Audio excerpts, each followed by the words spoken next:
so they rather spend it on travel and other experiences. Two, they say we don't want to be held down by something like this. On the other hand, you have spoken in interviews about the independent house, the aspiration of having an independent house for the older lot.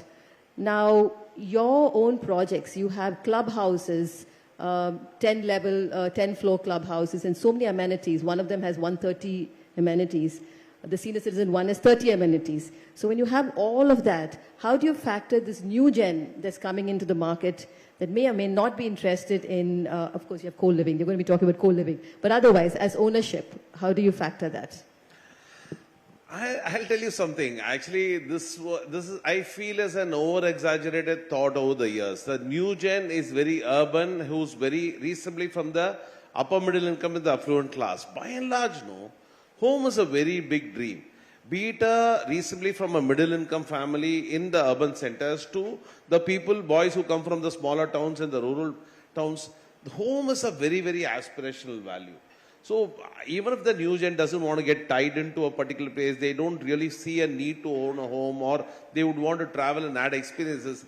That's for the population, which is about a 5 to 10% of India. We are talking about the world being totally different in India. Actually, even today, when there are people who buy our affordable homes at 40, 50 lakhs, this boy has come down from Trichy at about 31, 32, he's able to buy a home because he's working in IT sector. He can pay a 40, 50,000 rupees EMI. And actually, on the joy on the day when they receive the key and there's a grub resume, maybe sometimes I've been there. You know, 100, 200 people throng the doors for the small 2-bedroom house he's bought to be a part of the grub resume and participate in that so happily. And he's showing around everybody in the house about the swimming pool and the clubhouse and the facility. The whole joy of doing this business is totally different. So I really am not really hung up about the new gen, which is talking about not wanting to own a home, wanting to add experiences, travel. That's for a 5-10% of the crowd. We are catering to a large part of India, which is not part of that. So that's what, have I answered you? Of course you have. It's quite reassuring as well. So you talked about this, how emotional it is when people come, for the housewarming. I noticed that Casa Grande played a role in a new Tamil movie, 3 BHK. And I've also noticed how you roped in Hrithik Roshan or a Silambarasan or, in Maharashtra's Janelia and Ritesh Deshmukh, sports stars. Now, how has the platform changed over the years with reference to audiences with prospective buyers? How do you communicate with them? How has that changed? One is actually we realized that today a home buyer wants a very sharp planned information, because actually he is a very well-researched guy. I mean, unlike maybe a 5-10% of the potential home buyers who are still grappling in the dark in terms of what it is to really buy a home and understanding, most of these guys are well planned out, well thought through. They've done their Excels literally in place, comparing various projects and so on and so forth. So he wants a very specific communication. He wants very sharp information galore today. As you would know, Insta is feeding so much information, Facebook would feed, and so on and so forth. So we have slowly made the communications specific and aspirational. So that's how we've gone about it. These celebrities, etc., is all to bring that extra eyeball. Ultimately, any of the celebrities can bring an extra eyeball or eye into that. Ultimately, what the product feels like, experiences, be it the plans, be it the quality of the finishes we want to do, be it the overall amenities and the maintenance and the look and feel of the community, and all these things, if they don't stand very tall compared to any of the other builders, nobody stands a chance. So that's how we built it. So we made it very specific, but we made it very aspirational. That's how we really blended these two things together. Thank you for that. Yeah. And Tamil Nadu as your ecosystem, is it a very hospitable ecosystem, given that your growth is still strongest in Tamil Nadu? Can you tell me a little bit about how you plan to align with the $1 trillion economy, for 2030? Sure. Tamil Nadu is in our blood, Tamil is in our blood.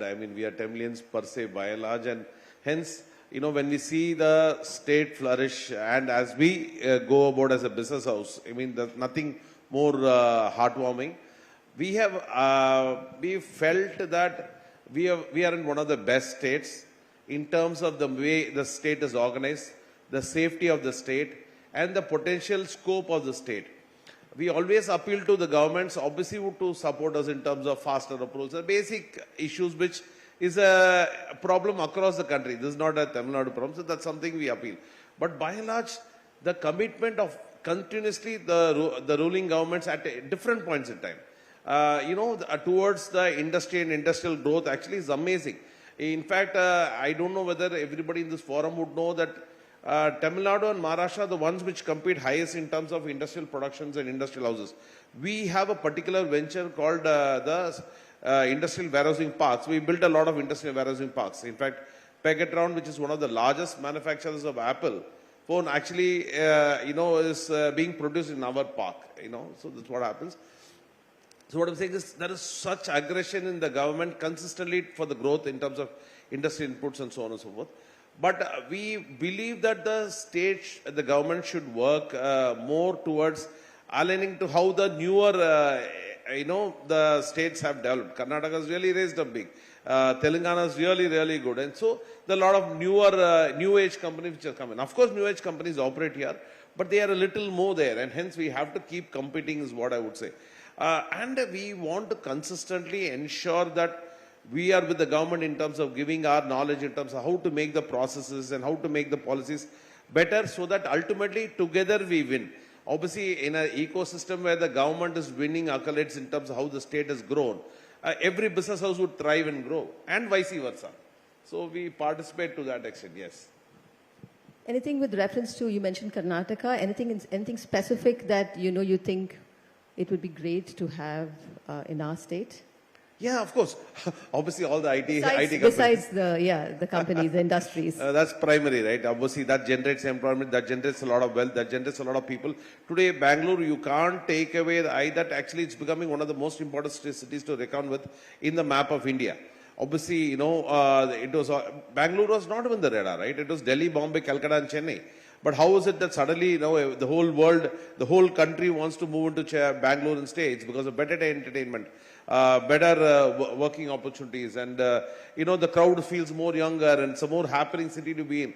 That's something we have to learn. Point number one. Obviously, the IT sectors also set shops there for all these various reasons. And And other than that, if you see, even the outer ring roads, etc., have been planned about 5-6 years earlier than Chennai. But even then, Bangalore is now bursting out of the seams. But they have thought through a little more ahead. The beauty of Tamil Nadu is actually we have a very dispersed growth. We have a growth in Chennai, Madurai, Coimbatore. You have 2, 3, 4, 5 cities. Whereas in Karnataka, it's predominantly Bangalore and there's nothing else beyond Bangalore. That's one thing they have done well, but in terms of otherwise growth which they've done very well. I'm sure we should learn. My point is that, we can be very proud about Chennai. Chennai is an amazing city, all of us know. But every good practice of every other state should be benchmarked and should be brought in is what I would believe. Yeah. So your team is constantly looking at how improvements can be shared with the government? Of course. Obviously, the government bodies and the government officials and the parties which have ruled have been very open to feedbacks. Where they have called us for multiple occasions and forums where we go and participate and give them inputs and insights on what could be done better, that ultimately as a state and all of us can do far, far better. We have always been engaging constantly with the government and the government officials to give feedbacks whatsoever. Obviously, many have been received, some have been not received, but that's part of life. But I'm sure all of us, Tamil Nadu being ranked as maybe 3rd or 4th in the GDP list, I think we should be quite proud about that and we should keep building on it without losing focus. That's good to know. And with reference to global expansion and Dubai in particular, so this Dubai island is supported by the Dubai Urban Master Plan. Have you identified other countries as well which have investor-friendly policies? We have obviously entrenched ourselves into Dubai now. We've got some more projects lined up in Dubai. We are evaluating market like the US, as in we have identified some good development propositions in the US, also in Miami, one of the states. We realize US and UK is quite manageable for some reasons. Indians are not very alien to them. They have had Indians entrenched in their social ecosystem for a very long time, both the countries. So we realize when we ever step in, they are quite friendly towards, businesses coming and setting up the shop. It's not really, rippling towards any of the other things. So these are the 2 other places we are evaluating. But obviously, these are all, which could happen in the few years' time going forward. We also do this because we realize when you operate international markets, the practices and processes and the learnings is so much that, you can bring in those in our own developments, whatever is affordable. Obviously, India sells at about 7,000-8,000 rupees to 9,000 rupees per square foot. That's what it is Indian market. You take a Dubai market is about 45,000-50,000 rupees per square foot.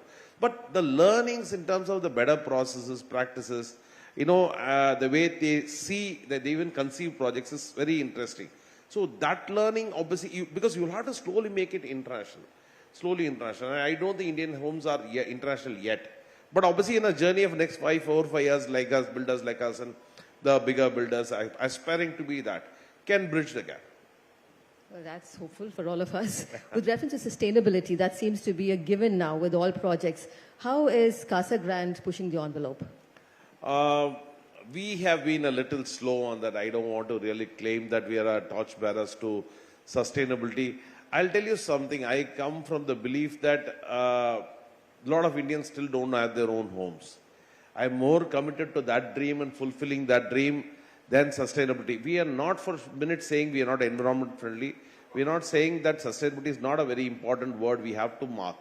Of course, we provide solar panels. Of course, we've done a lot of other different things. Actually, in our projects, we have horticultural farms inside projects. So we have a mango grove. We have a teakwood. See, as again, just ornamental crops which are decorating the landscapes of the large developments. We have brought in mango trees, pomegranate trees, teakwood, and so on. The community per se. So even these are small initiatives in a sustainable angle. But we believe, since there's a large percentage of the population which is still not bought its first home, we want to keep the cost lower as much to make it, more attractive and mean to them. I mean, in a sense, if I were to draw a parallel, obviously all of us want organic vegetable, but it's 3 times the price. I'm hungry. So I have to really not bother about organic vegetable. I'd rather buy. That's a mindset, right? So we have to balance out between these two, but we have pushed our pedals in this direction many times, but we ensure it doesn't cut through the cost too much. So let's get homes first for everybody. Yes. Okay. How do you deal with the negative image of developers? Sometimes you see in pop culture, on Reddit forums, social media, they're always, perceived as the bad guys. How do you deal with that? And how do you turn it around? I didn't know we were bad guys. I thought there's a negative image. Yes, of course. Bad guys, I wouldn't know. See, I'll tell you what. Actually, I pop think culture. I'm talking about cinema. There's a truth to it. There's a truth to it. Of course, we do know about a decade back or 15 years back, the image of the developers. One is actually the murkiness of this potentially having otherwise economy or a parallel economy to possibly, a lot of developers not really honoring thing or taking the buyers to task in terms of doing anything on their whim, etc. are not very well regulated. That space has gone away. That space has gone away. I don't think today we have a chance. We are really scared of our home buyers. That's the truth. There is enough powers in their hands, and that's so a good economy should give them the powers. That actually, that kind of murkiness about a builder's image is slowly gone away. Builders want to act fair. Builders want to act transparent. Builders want to build trust. Builders want to build buildings with utmost quality, which can stand about a 40, 50 years kind of timelines and so on and so forth. So I think the whole murkiness has shifted, and we brought in the best of practices. Government has anyways clamped it heavily. Mr. Shivdas Meena sir was here anyways, and RERA is, a very scary body. That's fine. That's fine. That just puts all of us in the check. We all need a check whatsoever in our own aggressions of growth, and that is fine. And I think things have changed. What we have done is we made ourselves very, very transparent. The way we go about the business. We are very categorically telling customers what is possible, what is not possible, and willing to live with that. And so that's how we've been building the business. No, and you also mentioned that the customers today are really well informed. And I was listening to an interview the other day where they said before buying a house, check out the Google Maps API, for instance, to figure out, what's coming up in that area. And it's also what developers use. Yes. So can you tell me a little about the tech that comes into play in your industry, and as a market leader, what you depend on? And obviously, tech is the word in any industry. So is the case with real estate too. Obviously, we have a platform like SAP. We have a platform like Salesforce Automation. Today, a home buyer doesn't have to come to a site to buy a home. He can experience that, drive through to the site from the most important landmarks. So he very clearly knows what it is on a video which is played up to him. And he can sit at home and go through the process of the model houses, how it is, what the scheme is and what the site is and the whole site experiences. Everything which we guide him in the thing, and he can buy. He can book online paying a card. So that's how simple and progressive we have made it. Gone are those days when we used to have those huge loads of people to only handle customer calls and customer inquiries. Today we have chatbots in place to possibly, engage with them in WhatsApp conversations and even voice call, we are bringing it in. It seems so true that it's quite scary. That actually it's a humanoid which is on the other side to really talk to this guy. But that's part of the industry. So obviously in terms of construction practices, we moved many notches. We have moved from conventional to Maiwans to tubular forms to precast and so on and so forth. We are trying to see whether we can do steel structures like what really happens in progressive economies like Singapore and so on and so forth. We brought those things too. So from every aspect of technology, we have progressed quite a bit. But obviously there's a very far-reaching distance we have to do, and we keep pursuing the path. And is there a reason why when you see five-star hospitality brands working on private residences, that's a trend? Is there a reason why you have not got into that yet? Yeah, we also evaluating those things. See, these are for the, by and large, the more aspirational homes. Homes upwards of 4-5 crores. And that's when it really would make sense for the 5-star branded residences. These are nothing but serviced homes, which is convenience. But we believe that you don't have to pay too much premium towards that. What if maybe a builder evolves his own service brand and starts servicing homes? It's not a bad idea either. And we have evaluated a lot of the bigger brands to partner with us in terms of service residences. But if we believe the customers really want that kind of a service, then it's okay. But what happens is we still live life with our kind of a mindset where you still need your 2-3 of the servants who come exclusive to your house. You trust them. So when you leave, the child is there, they're left, they're gone, and a lot of things. In a hotel, you don't feel like that. This would feel like a hotel. So those are the things we are trying to understand, the nuances, how home buyers would behave. Even in upmarket 4-5 crores, even if somebody's buying a 4-5 crore, doesn't mean he's as progressive to handle that kind of a culture. He must still want his or hers, typically the house help who comes up. Those are the still comforts of India, right? We still can afford house helps, maids and whatsoever, etc. So those are things which go away in the case. Because it's a hotel, you're staying effectively in all sense. With the comfort, of course there is comforts, but are you feeling very normal at home is some question. So we have not really pursued there, yeah. Okay. And with reference to emerging real estate developers, what would your advice be to them? I mean, having been on this journey, something that you can give emerging real estate. Yeah, of course. Be very passionate towards product. This is a product business. You have to be very passionate towards the home you build, the quality, the features, the specifications, the plan, the amenities, the overall look and feel of the project, the low maintenance of the project. All these aspects from a product is what a developer should be obsessed about. The obsessed developer should not be obsessed about the Excel sheets, the profitability, the top line growth, and so on and so forth. That's a very bad direction to pursue a business. The minute you chase excellence in the home you're delivering to a home buyer, these things will reasonably fall in place. If not today, tomorrow, it will fall in place. So that's one thing which I would advise any of the people to focus on the product and be there. The second thing is, you are building an organization only with people. Unless you treat and take care of your people very well, it gets very difficult for you to achieve large heights. If you want to be small and do decently well, then it's okay. If you have larger aspirations, treat your people very well from the heart. Take care of them, pursue their growth, so that they in turn push the organization's growth. So that's the essence. And more than anything else, run a very decent, honest, fair business house. Ultimately, that is what will help you sustain yourself in the long term. Obviously, shortcuts and practices can maximize profits at very early days, but that's not for a long-term journey. For long-term journey, the truth, honesty, ethics, fairness, all these words which you heard from our grandpa and grandma, actually something nobody should forget. That's a core important business philosophy with which you should operate.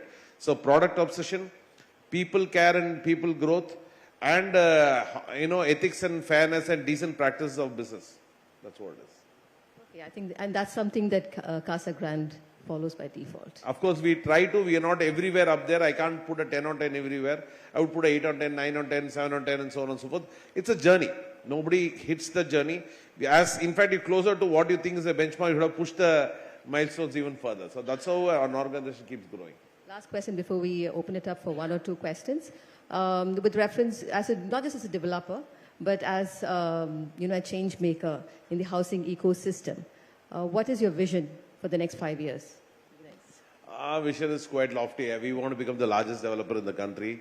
That's what we're really pursuing as a vision. Obviously, it's, as I say this in this forum, it scares me. We don't know we could ever get there. This is very dreamy, lofty.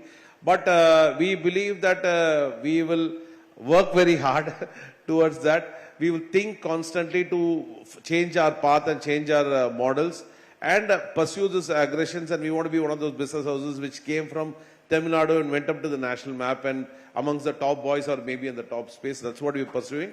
And let's hope God is with us, maybe we could. Thank you. This has been a really enlightening session. Any questions? We can take one.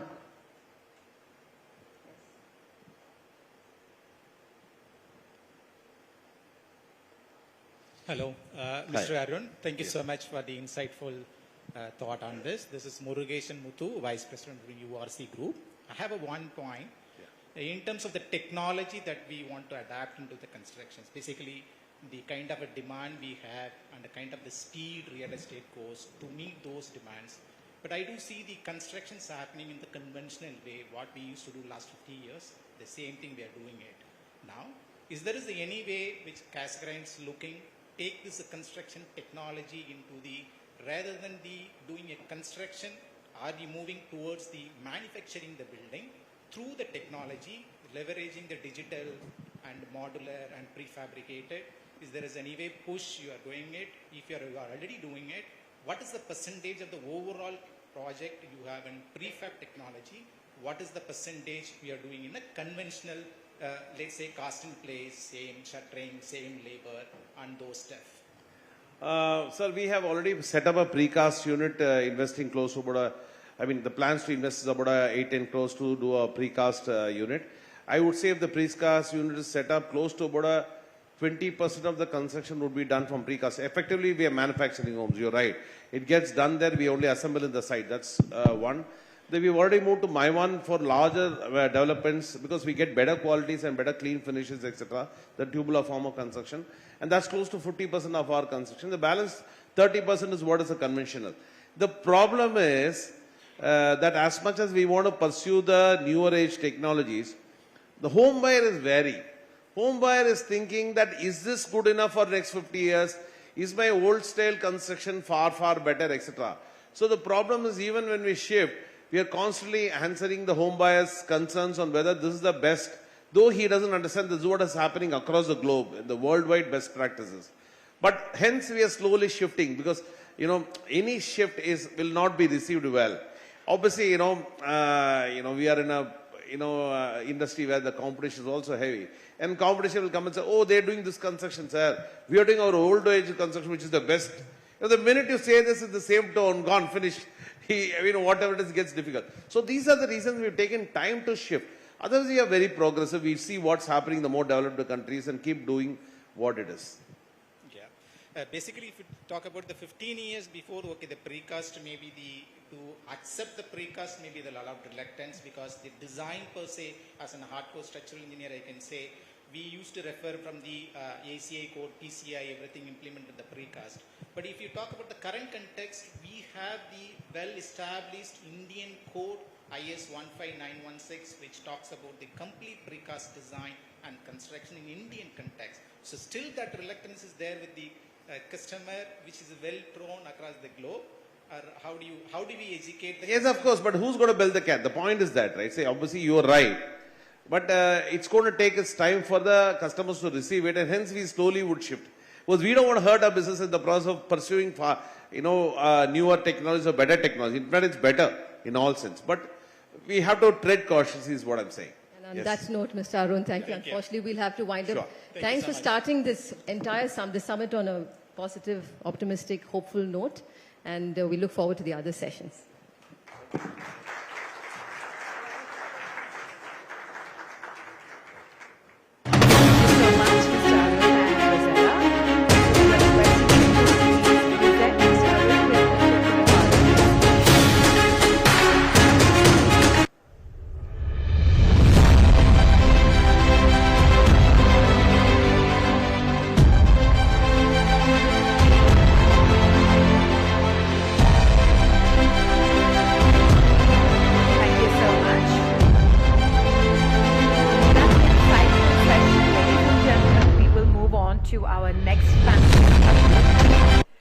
Tamil Nadu at 1 trillion and the role of real estate in urban transformation. As Tamil Nadu aspires to become a 1 trillion economy, real estate will play a pivotal role in redefining its urban fabric. Join us now as experts discuss how this sector can accelerate inclusive and sustainable urban growth. Before I welcome our speakers to take the stage, I would like to introduce each of them. Our first speaker is Habib W.S., the President of CREDAI Tamil Nadu and the Chairman and Managing Director of the RWD Group, a leading real estate developer in South India. With over 2 decades of experience, he combines engineering expertise with entrepreneurial vision. A passionate sportsman and global traveler, he brings dynamism, resilience, and strategic foresight to every venture he leads. Our next speaker is Jerry Kingsley, Head of Value and Risk Advisory in India and City Capital Markets, Chennai JLL.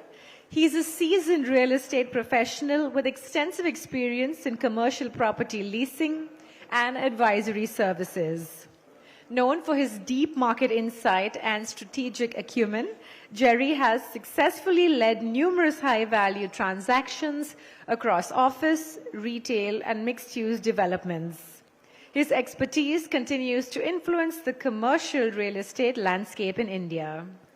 Our next speaker is Julian Francis, Senior Vice President, Asset Management, Chennai.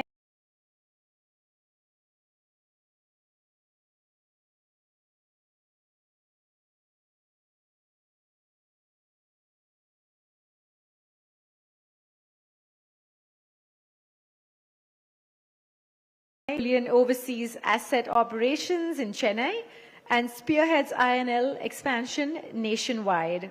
Passionate about technology, travel, and behavioral insights, Julian brings strategic vision and multidisciplinary approach to India's evolving real estate landscape. Our fourth speaker is Sri Priya Ganeshan, co-founder of Studio Neon Attic, an interior design practice based in Chennai. With over a decade of experience in Hong Kong, she's led large-scale residential and commercial projects across Asia. Her strength lies in executing spaces with cultural and brand depth. Rounding out the panel is C.G. Satish, Deputy Managing Director at Casa Grande, a dynamic leader who's played a pivotal role in the company's exponential growth since joining in 2012. He has successfully led over 130 projects across Chennai and Coimbatore, helping Casa Grande secure a 22% market share in Tamil Nadu. Under his leadership as sales director, the company has achieved a remarkable 40x revenue growth. We welcome our speakers to take the stage. Also put your hands together for our moderator, Kunal Shankar, Deputy Business Editor, the Hindu.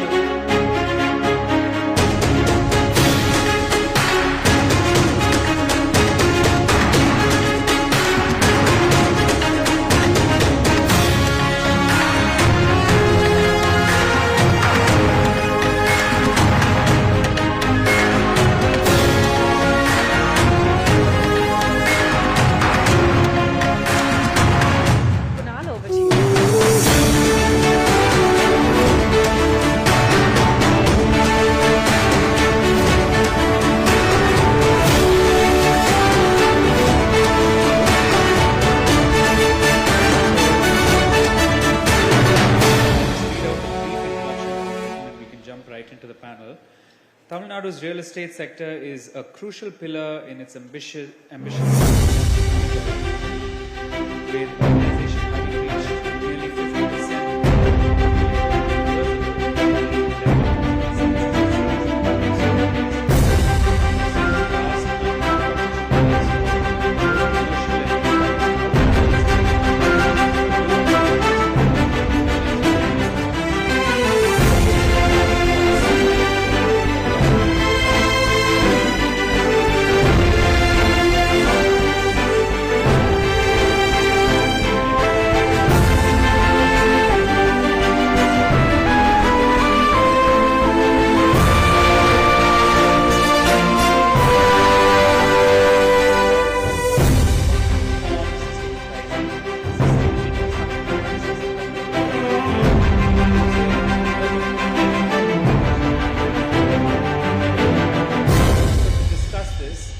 how the state's real estate sector can navigate these challenges and realize its full potential. Let me now turn to my panelists here on the stage who've already been introduced. I think I'll start with Mr. Habib. How can Tamil Nadu's real estate sector expand its participation to realize this $1 trillion dream of the state's economy by 2030? Do we need some streamlining of zoning? Do we need digitized approvals, or do we need like PPP frameworks? Over to you. Thank you. Good morning to everyone. Thank you, Hindu, for getting us here. I never thought it's going to be this big, and congratulations to the entire organization. Okay, so coming to this subject of 1 trillion economy, Tamil Nadu, it's really ambitious, and it is possible. Today we are at, I think, about 360 billion, Tamil Nadu's GDP. We are the second highest. And definitely we are bigger than many countries. We are bigger than Pakistan. Yeah, having said that, Elon Musk alone is about 408 billion. So, Elon Musk is bigger than Tamil Nadu. It is possible. He's just turned down a 29 billion CEO package or something like that. Yeah. So what I'm trying to say is, it is possible. So by the business as usual, like the way we are growing today, it might take about 11, 12 years to reach there. But I think if we can fast track, I think government has come out with a good vision of, by 2030, 31. It is possible, we can definitely, we can grow.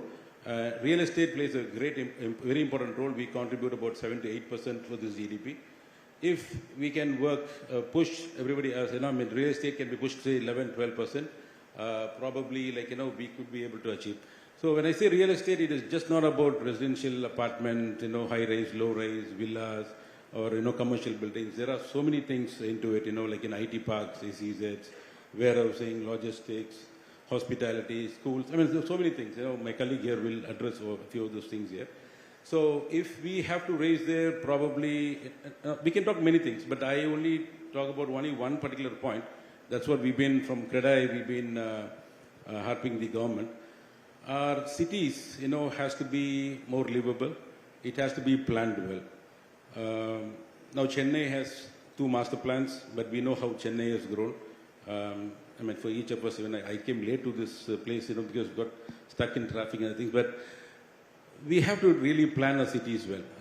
The 3rd master plan for Chennai is on, but we've been pushing the government to get the master plan of all the, Tamil Nadu is not about Chennai alone, there are so many cities here. Now, glad that 136 cities, the master planning is on. Coimbatore just received 2 weeks back.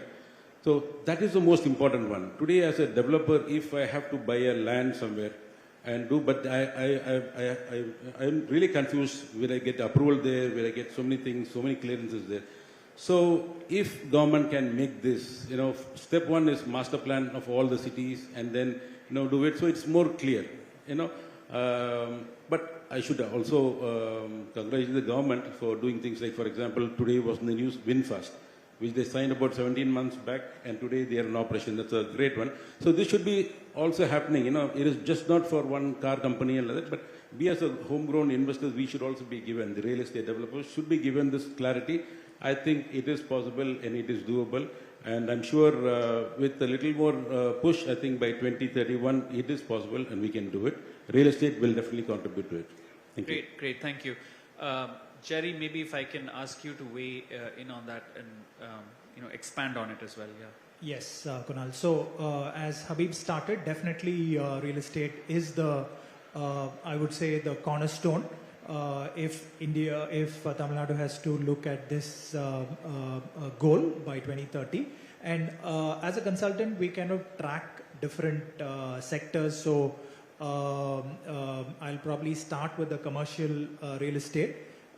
So commercial real estate sector in a year in India, we see about 75 to 80 million square feet of demand. Out of that, as we kind of spoke in the previous, we heard in the previous session, Bangalore is the front runner with close to 20 million square feet. And then you've got NCR, which is Noida, Gurugram, right, which kind of contribute about 15 million square feet. And then Mumbai also is a sizable contributor. So Chennai effectively competes with Hyderabad and Pune on an annual basis, and last 2 years has been very good for Chennai overall. We've seen close to 8 to 9 million square feet which got absorbed, and we are kind of seeing the same kind of demand for this year as well. And the good thing is, while many other cities are becoming very expensive in terms of rentals, the rentals in Chennai has still been sub-dollar, right? Which is something which global capability centers look at. And if you look at the city, OMR, we call it Zone 1, Zone 2, Pallavaram Thuraipakkam Road and Mount Punamali Road as preferred corridors of growth. And with the metro coming up, we are seeing further extensions as well, further expansion and extension. So overall, the office segment is seeing a good amount of growth, and we'll probably speak about that as we kind of proceed. And the good thing about the state is, unlike many other states, it's not dependent on one specific sector. You've got office. We spoke about manufacturing. Habib started on this subject as well. So manufacturing is again a good contributor. Places like Oragadam, Sri Perumbudur, or even North Chennai is seeing good growth. Historically, we've seen Tamil Nadu as an auto belt, but recently electronics, EV, and all the other emerging sectors is also is kind of contributing to it. It doesn't stop there. Last 4-5 years, there's been a wave for data center investments. And in India, after Maharashtra, Tamil Nadu again scores extremely high. We've got some stats which we'll probably discuss. But, emerging sectors like data centers, also something which is kind of driving. So it's not only dependent on one specific sector, different sectors which are, contributing to the growth of the state and kind of driving the real estate segment here. Great, thank you for that overview. I think, one of the things that you just mentioned, Chennai is competing with Pune and Hyderabad in terms of that commercial space. Despite that, let me maybe ask this question to Julian. Is the focus in the state too much on Chennai? And is that, do we need greater focus on growth across tier 2 cities, even tier 3 cities? Is there a sort of a untapped potential there? Good morning, everyone. And first of all, I'd like to thank Hindu for putting up such a fabulous summit. Thank you very much for this. And coming to the economy first. You could answer both those questions. Yeah, so sure. Coming to the economy first, I think the target is 1 trillion 2030, and I think we're halfway through, close to 400 billion. And it is not an overnight success. Tamil Nadu has worked for it for over decades. Today, why people are coming to India is because of skill and scale. And Tamil Nadu has been investing in education and infra and everything over decades. And that is culminating in creating all this local talent, which people globally are tapping into today. And this global talent could be on manufacturing, it could be on healthcare, it could be on IT sector. So we have been supplying that, and we are very strong. So I would say that this target 2030 is definitely achievable that way. And the second thing for that is creating good partnership, good relationship, which I think Tamil Nadu is doing a fabulous job in getting investment from global pension funds, or getting nationalized developers to come and invest. And they have been investing 20 years at least. Like if you look at, if you want me to name, Lodha, Adani's, Raheja's, Brigade, Prestige, RMZ, DLF, all of them have been investing for close to 2+ decades in multiple sectors in real estate itself. It could be on infra, it could be on office, residential, warehousing, data center. So the strong relationship model of the state is working really, really well, because that potential everybody wants to tap in, because everybody wants to be successful in business. And this is really helping the state. So is it possible to do that? Definitely. I think 2030 we can achieve that 1 trillion economy. And to connect with Jerry, what he was saying, I think where we are slightly losing out is that we started very strongly in IT. If you want to have this exponential growth, you need to have IT also coming in. So we kind of lost out to, I would say, Hyderabad and Pune, because we were on the same rentals. the same absorption. We had better absorption. But slowly we are making a comeback now, and I'm sure like the thing will get stronger. And It's coming to interesting you said Hyderabad and Pune and you didn't name Bangalore at all, because that's usually the first comparison, but no.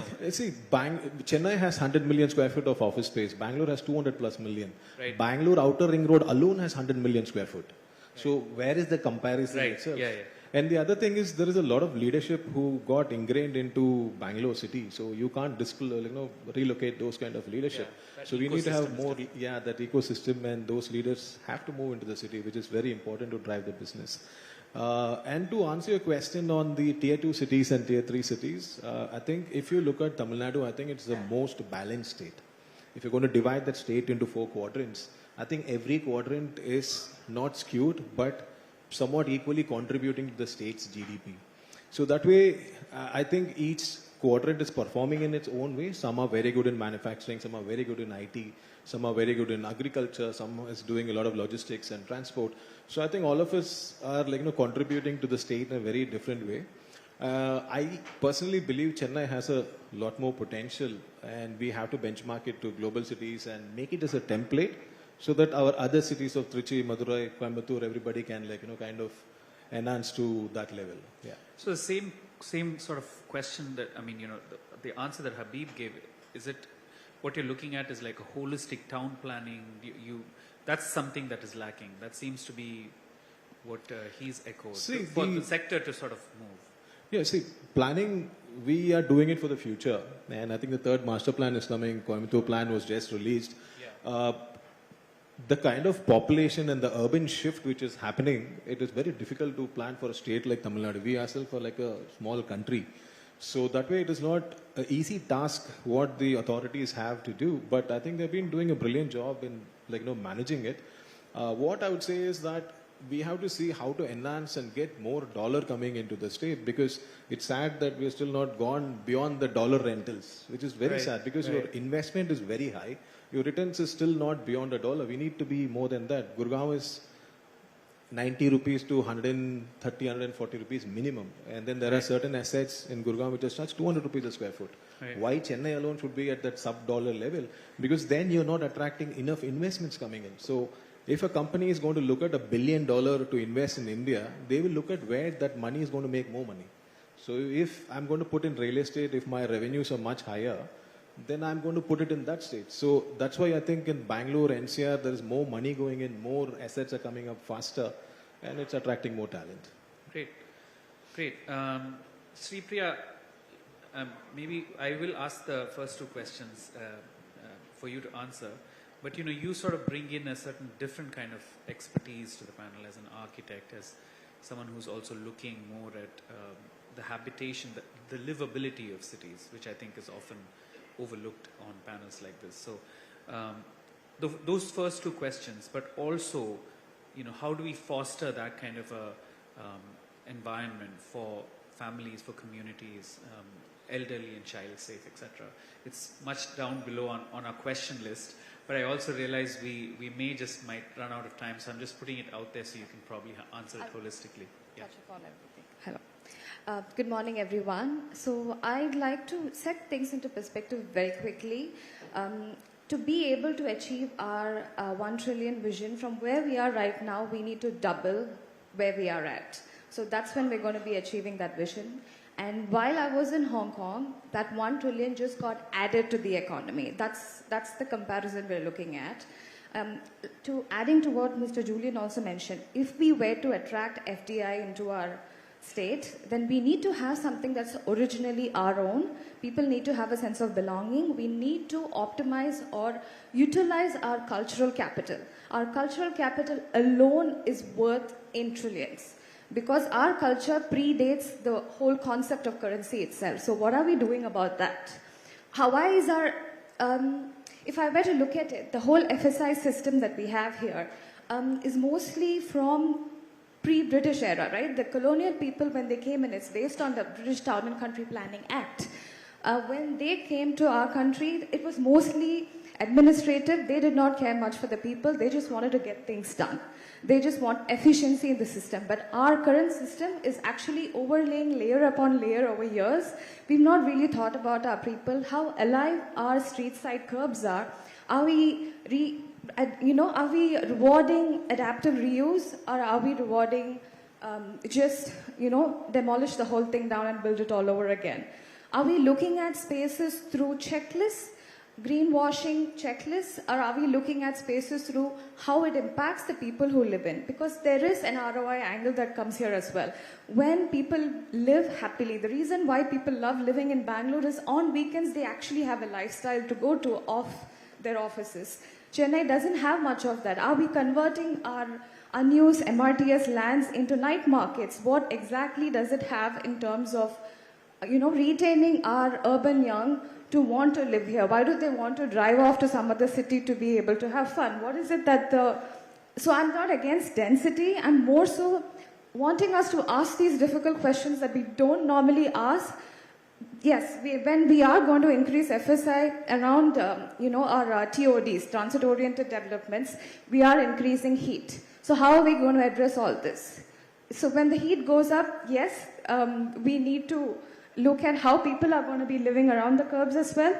Are apartment buildings being built looking at intergenerational spaces? At the moment, it's being looked at as checklists for, okay, if I give a clubhouse and if I give a function room, I'm done.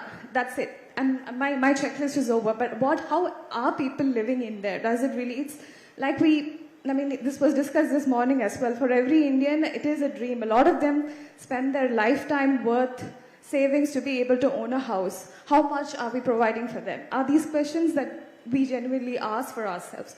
Hong Kong had, with the uber high density tenements that they had, along the way they realized they had plenty of money. They realized along the way somewhere people started feeling emotional disconnect. They did not feel, yes, vertical towers with very little space for interaction. If any of you have been to Hong Kong, you would realize people are constantly on transit. Some of them don't even know where they're going. They're just constantly running. Nobody stays in one place.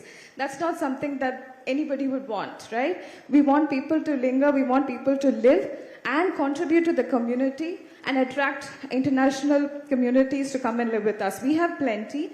But to be able to realize the vision, it depends on what we are wanting to leave behind, relook and shake up things a little bit, not just take things for, yes, this is a given, and then we just overlay, question everything around us, and from here going forward, how are we going to look at things from here? Fantastic. It's always fun to have the intangibles and the sort of the ranketer on the panel. Without that, it's no fun. So thank you for that, really. Satish, the previous panel actually sort of touched upon, Rosella's conversation with Arun did touch upon green buildings and green initiatives. There was a very candid answer from Arun. Aside from this question, which is, how does the real estate sector expand its participation in Tamil Nadu, in achieving Tamil Nadu's $1 trillion economy? As someone who is very rooted in Tamil Nadu, as a builder, what are Tamil Nadu's implementing procurement practices and reforms to ensure end-use, life cycle, carbon emissions assessments, etc., that you would like to see as a builder, baked into the system of procurement for buildings to attain those sort of sustainability targets? Is that actually an untapped potential as well? The greening of buildings, for instance, energy savings as well as being baked into, for instance, power distribution connections, etc. So maybe if you can answer that question as well within the frame. Yeah. So just getting to the first question, I think Tamil Nadu's really playing at its core. It's playing with its strengths very, very well. And I think the way that what we see Tamil Nadu today, it's very well developed. I mean, you just talk about the corridors, you talk about the connectivity between Chennai, Bangalore, you connect between Chennai, Kanyakumari, all the highways, everything. There's a lot of development, and I think the focus on infra development by the Tamil Nadu government is extremely good. So I will say that real estate just echoes that system or echoes that sentiment of what Tamil Nadu is doing. And if infra is number one, real estate goes as number two. So I will just say that, we are following. And I'm sure that our contributions, not 8%, can be 10, 12, whatever, 14, 15, can go maybe by 2047 can get to a lot more. Coming to sustainability, I think that sustainability is really the way to go. Though as a builder ourselves, like Arun explained, we are still exploring that dimension and that direction. I would like to see a lot of, all the developers contributing and making this a reality. I'm sure this is going to also contribute a big way. See, the real estate per se employs so many people, and I'm sure this is one more way that, we can get back to contributing to the Tamil Nadu, this thing. About the energy, about, the carbon emissions and all these factors, I'm sure that, we are taking these inputs from the other developers. Like I'm sure Brigade has been known for his, doing so well in sustainability. So we're taking a leaf out of that, and we ourselves will get into that. Yeah. Right. Excellent. Coming back to Habib, I think, this particular question that I think Julian sort of did touch upon, that, he sort of says that there's equitable distribution, speaking about different industries in different parts of the country. For instance, speaking of Windfast, it has its plant in Thoothukudi as opposed to the Oragadam area here. But when it comes to real estate, is there too much focus on Chennai? And do we need greater focus, again, like in tier 2 cities, even there are some GCCs, for instance, coming up in Madurai now, and Coimbatore, of course. But it appears as if there's too much concentration in Chennai. Partly yes and no. I think, everybody would love to move to a bigger city. Chennai, there's a big focus on Chennai. But compared to like Karnataka and other states, I think, Tamil Nadu grows on tier 2. Coimbatore is big, Madurai, Tiruchi, Tirunelveli, even Kadai itself, we have about 10 centers. We are actually expanding. So it is not about Chennai anymore, because, we have to definitely give a push to all the, and this government is doing really well. Really taking, not everything is to Chennai centric, unlike Bangalore. It is taking to all parts of the state. I think that way we are distributed in a nicer way. Okay. Yes. Just to add to it, Kunal, in terms of other than Chennai, definitely there is growth opportunity. If you just look at Coimbatore as an example, earlier the office demand was about 500,000, and now it's touching 1 million. And, there's good demand for GCCs who are, especially post-COVID, looking at the hub and spoke model. They're clearly, I was going to actually ask that. Yeah, they're clearly diversifying into other cities. Zoho is a great example, right, where they're growing in Madurai and all the other areas. Government of Tamil Nadu also is promoting LCOD, TIDCO, Tidal in different formats, right, in other location and other segments as well, like for instance senior living. Places like Kovai is emerging as a front runner. So definitely we are seeing growth beyond Chennai, and logistics also, right, because of proximity to Cochin, Coimbatore South and all, right, is doing well. So overall it's not only Chennai but many other cities along with it is kind of driving growth. How can the capital markets, since enable, particularly when it comes to sustainability and greening buildings, are there avenues that are being considered? Definitely, Kunal. If you look at the investment cycle, right? So overall, India, attracts close to 5.7 billion. In terms of the overall institutional investment which happens. On an average it's been 3.5, 4, but last year has been high. Out of that, obviously the bigger cities, attract bulk of the investment. However, if you look at the different avenues of investment in terms of investment in capital and sustainable initiatives, What is currently happening is, if you look at REITs, India currently has about 5 REITs. There is a sustainability reporting which is required, right? Yes. So I look at valuation practice for the company which I represent. And in that, the way we kind of value business parks with sustainable features is different from a normal building, right? So from a reporting perspective as well, it's slowly, from a fiduciary responsibility, it kind of adds value. And even if you look at global capability centers, the way they shortlist in the checklist, this is one of the basic criteria. As much as, you kind of have 100% power backup and electricity, whether the building has sustainability features, what is the certification and things like that, right? Plays an important role. And there are a lot of financial institutions like, for instance, IFC, World Bank, and others, who kind of give, green bonds at a differential pricing compared to a regular building, right? So definitely it is making way into the segment, and we'll see more focus. UK is very advanced globally in terms of green building, sustainable investment and things like that. So definitely with a lot more foreign funds making its way into the Indian real estate, those features also kind of come along with it. So like slightly more globalized outlook might actually help the sector to achieve those sort of global standards. Great. I think let me maybe come to Priya a little bit, and then we probably should open the panel up for questions. This is something that we did discuss in the mock run, and Priya definitely wanted to address these questions as well. So how can we foster a more gender-sensitive, elderly and child-safe urban ecosystems? Are there ownership rights that need to be looked into more?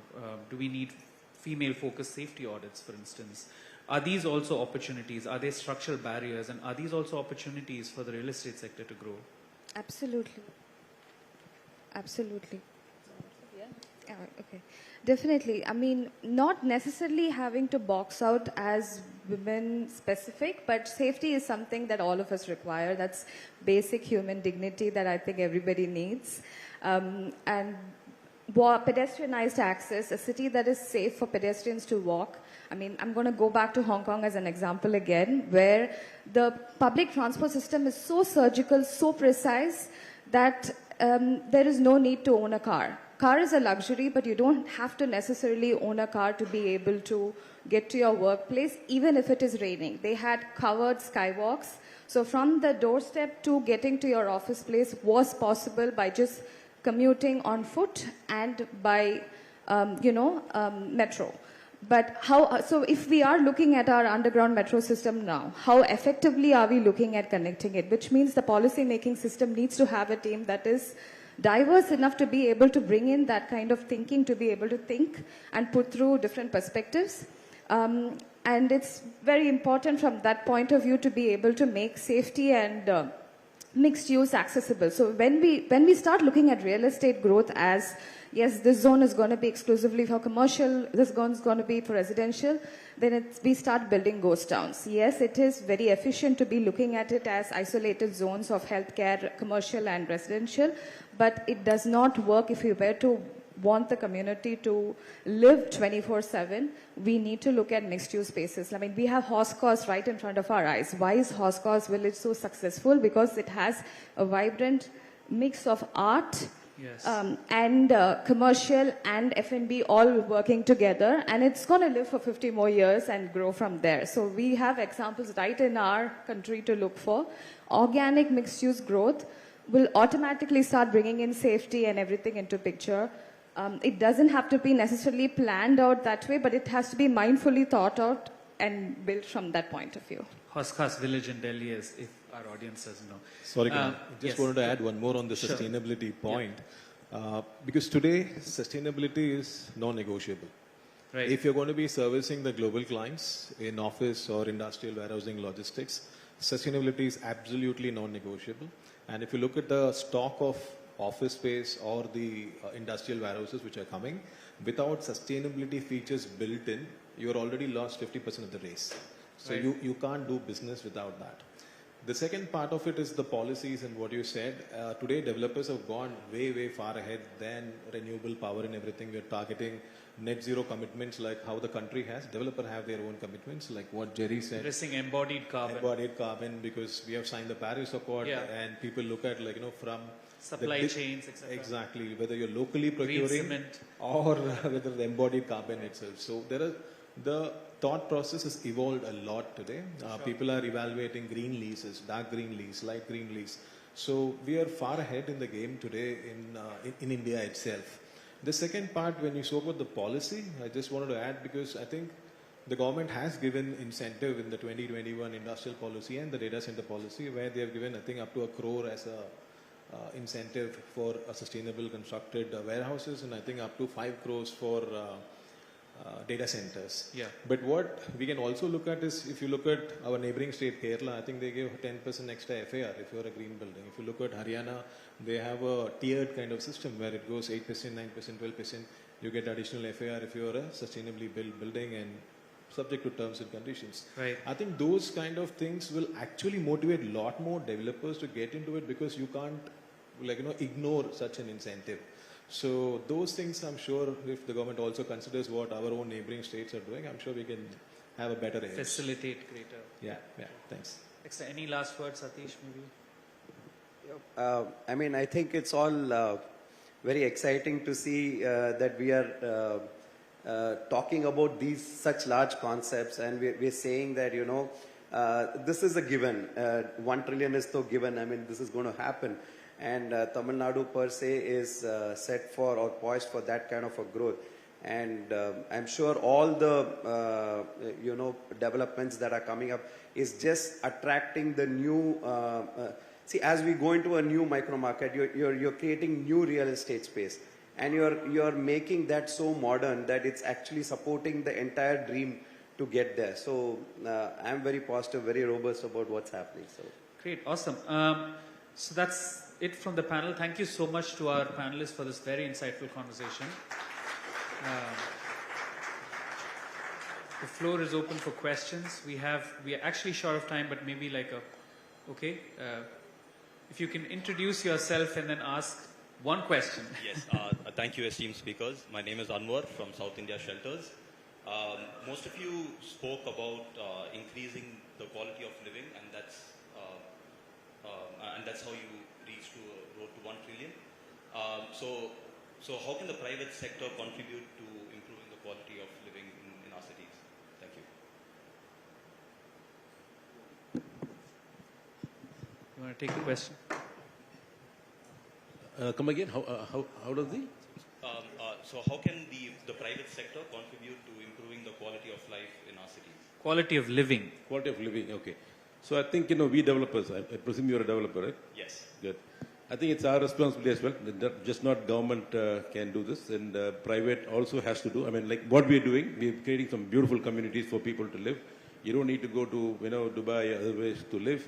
You can still create some wonderful community to, people are aspirational today, and the same thing can happen. We definitely do contribute, and government should contribute a lot in terms of what Priya was telling about the Hong Kong and other experiences. But yes, I think by and large we are getting there, and everyone has a role, and developer has a greater role there.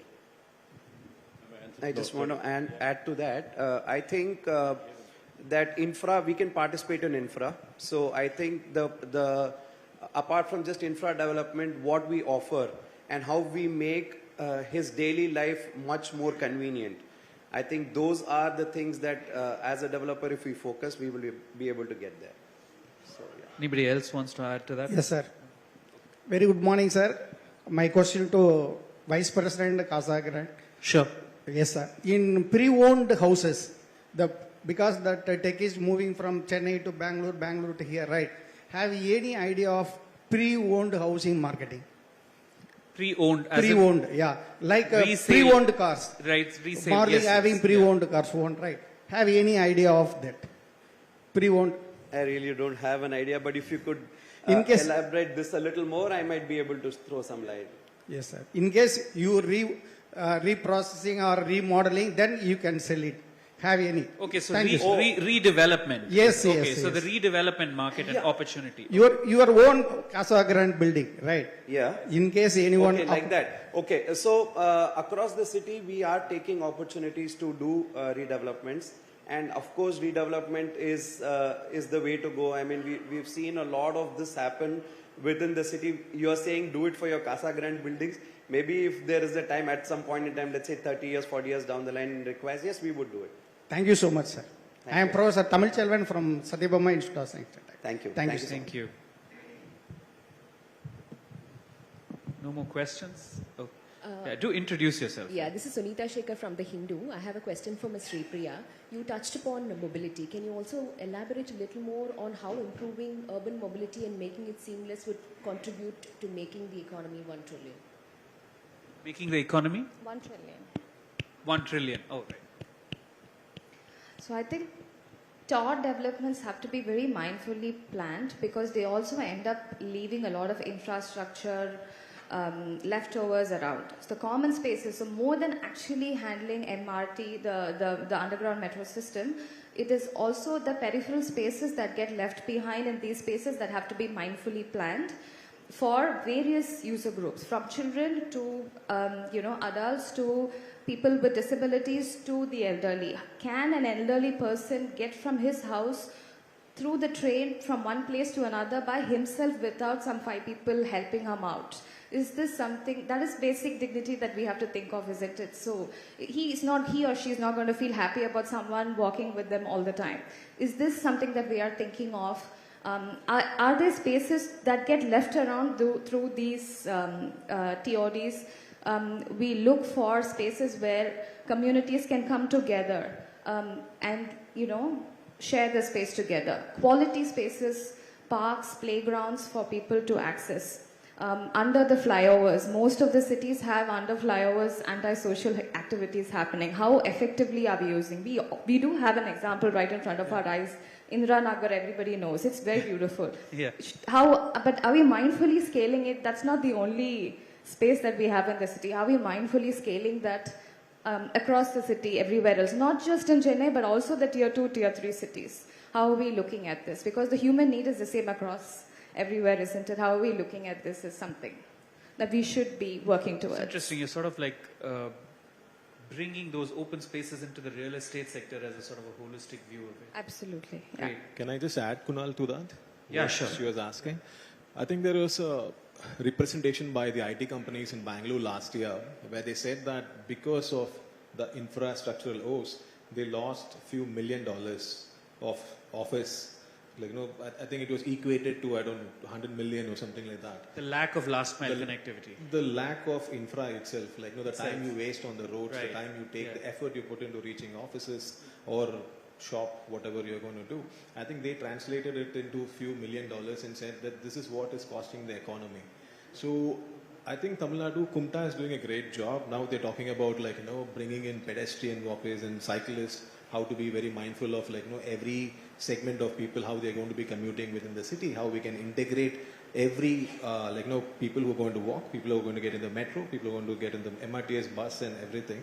So I think this efficiency will save a lot of time and that will translate to a lot of dollars getting added into the economy. So, yeah. Great. Sure.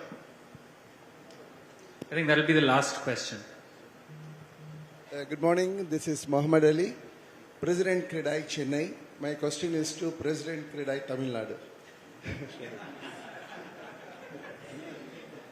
Yeah, we are focusing on Chennai. Why I wanted to pose this question to Tamil Nadu is when we talk about 1 trillion economy and also when we are talking about sustainability, and also in the opening remarks they said urbanization is happening and it's going to go to around 63%. It's not good to have everybody in Chennai. Mr. Habib, you said 130 master plans are getting ready for Tamil Nadu, which is nowhere in India this is happening. Is it possible to have at least 40 cities? It's a long-term program. Is it possible to have 40 cities across Tamil Nadu so that it is spread over? We touched upon that also. So by doing that, sustainability is answered because it gets distributed. And second thing is the rural wealth and the urban wealth, the gap gets disparity narrowed. gets narrowed. Disparity gets narrowed. Only then we can call ourselves as a developed nation, right? So on that, I want you to can we get to 40 cities? Possible to take, have 40 cities, maybe 40 municipalities? Cities. Cities. Okay, he wants full-fledged cities. Okay, so I think you already had answered in that. Okay. We talk about 136 cities here, including all the small towns. It is possible, I mean, we already have some 10, leave alone Chennai, we at least have about 4 bigger cities and then at least 15 cities coming up. But I am not able to get your point on what exactly you're trying to say. Is, I mean, if yeah. 40 more? Totally. Like totally 40 cities in the state. Tamil Nadu should have 40 cities across. Like 40 districts, around 38 districts. 38 districts. So we should have at least 40 cities. Like today we are talking about Chennai, Coimbatore, Trichy, Salem, Madurai. It's like that. No, it's not easy to actually build new cities, but the existing ones, yes, definitely we can. Because it is easier to talk, but many things have to get in. A lot of infrastructure has to get into these cities, and interconnected between these cities should happen. And I mean, it's a big subject, and if is it possible? Definitely it is possible. It is definitely possible, and I think we do have such many cities here. Right now we have about, say, 5 airports, so many things have to get expanded. And so that's why people will not want to go to Chennai or bigger cities. We can develop the tier 3 cities and make it more robust and do it. Great, and that's all we have for this panel. Thank you so much for this wonderful participation from our audience. It's quite a house full. I'd also like to congratulate my own organization for having done a brilliant job of getting this there. Thank you to all our panelists. Thank you so much, Kunal. Requesting you to please do the honors and present our panelists with the token of our appreciation.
Delves into evolving trends, technology disruptions, and future-ready strategies for a resilient market.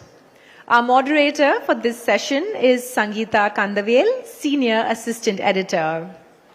I'd like to say a few words about our speaker. Mr. Bala Ramajayam is the founder and managing director of G Square Realtors Private Limited, South India's largest promoter and Tamil Nadu's #1 real estate developer. Bala pioneered the concept of secured plotted communities with transforming urban land development in South India. He led the development of Tamil Nadu's first integrated smart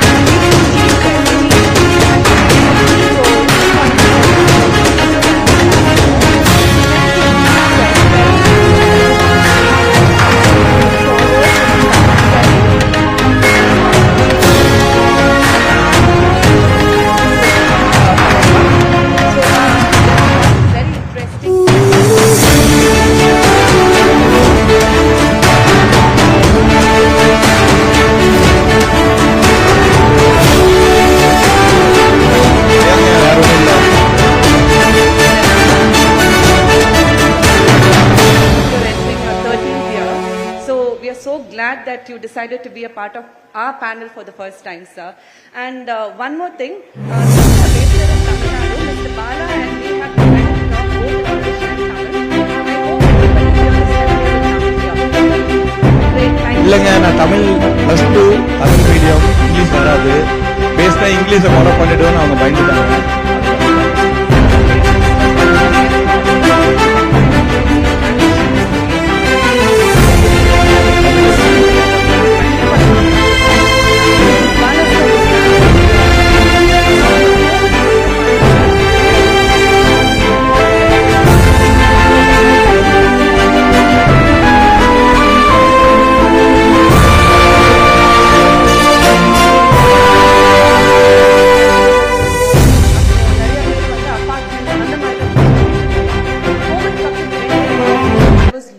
Demand for plotted developments.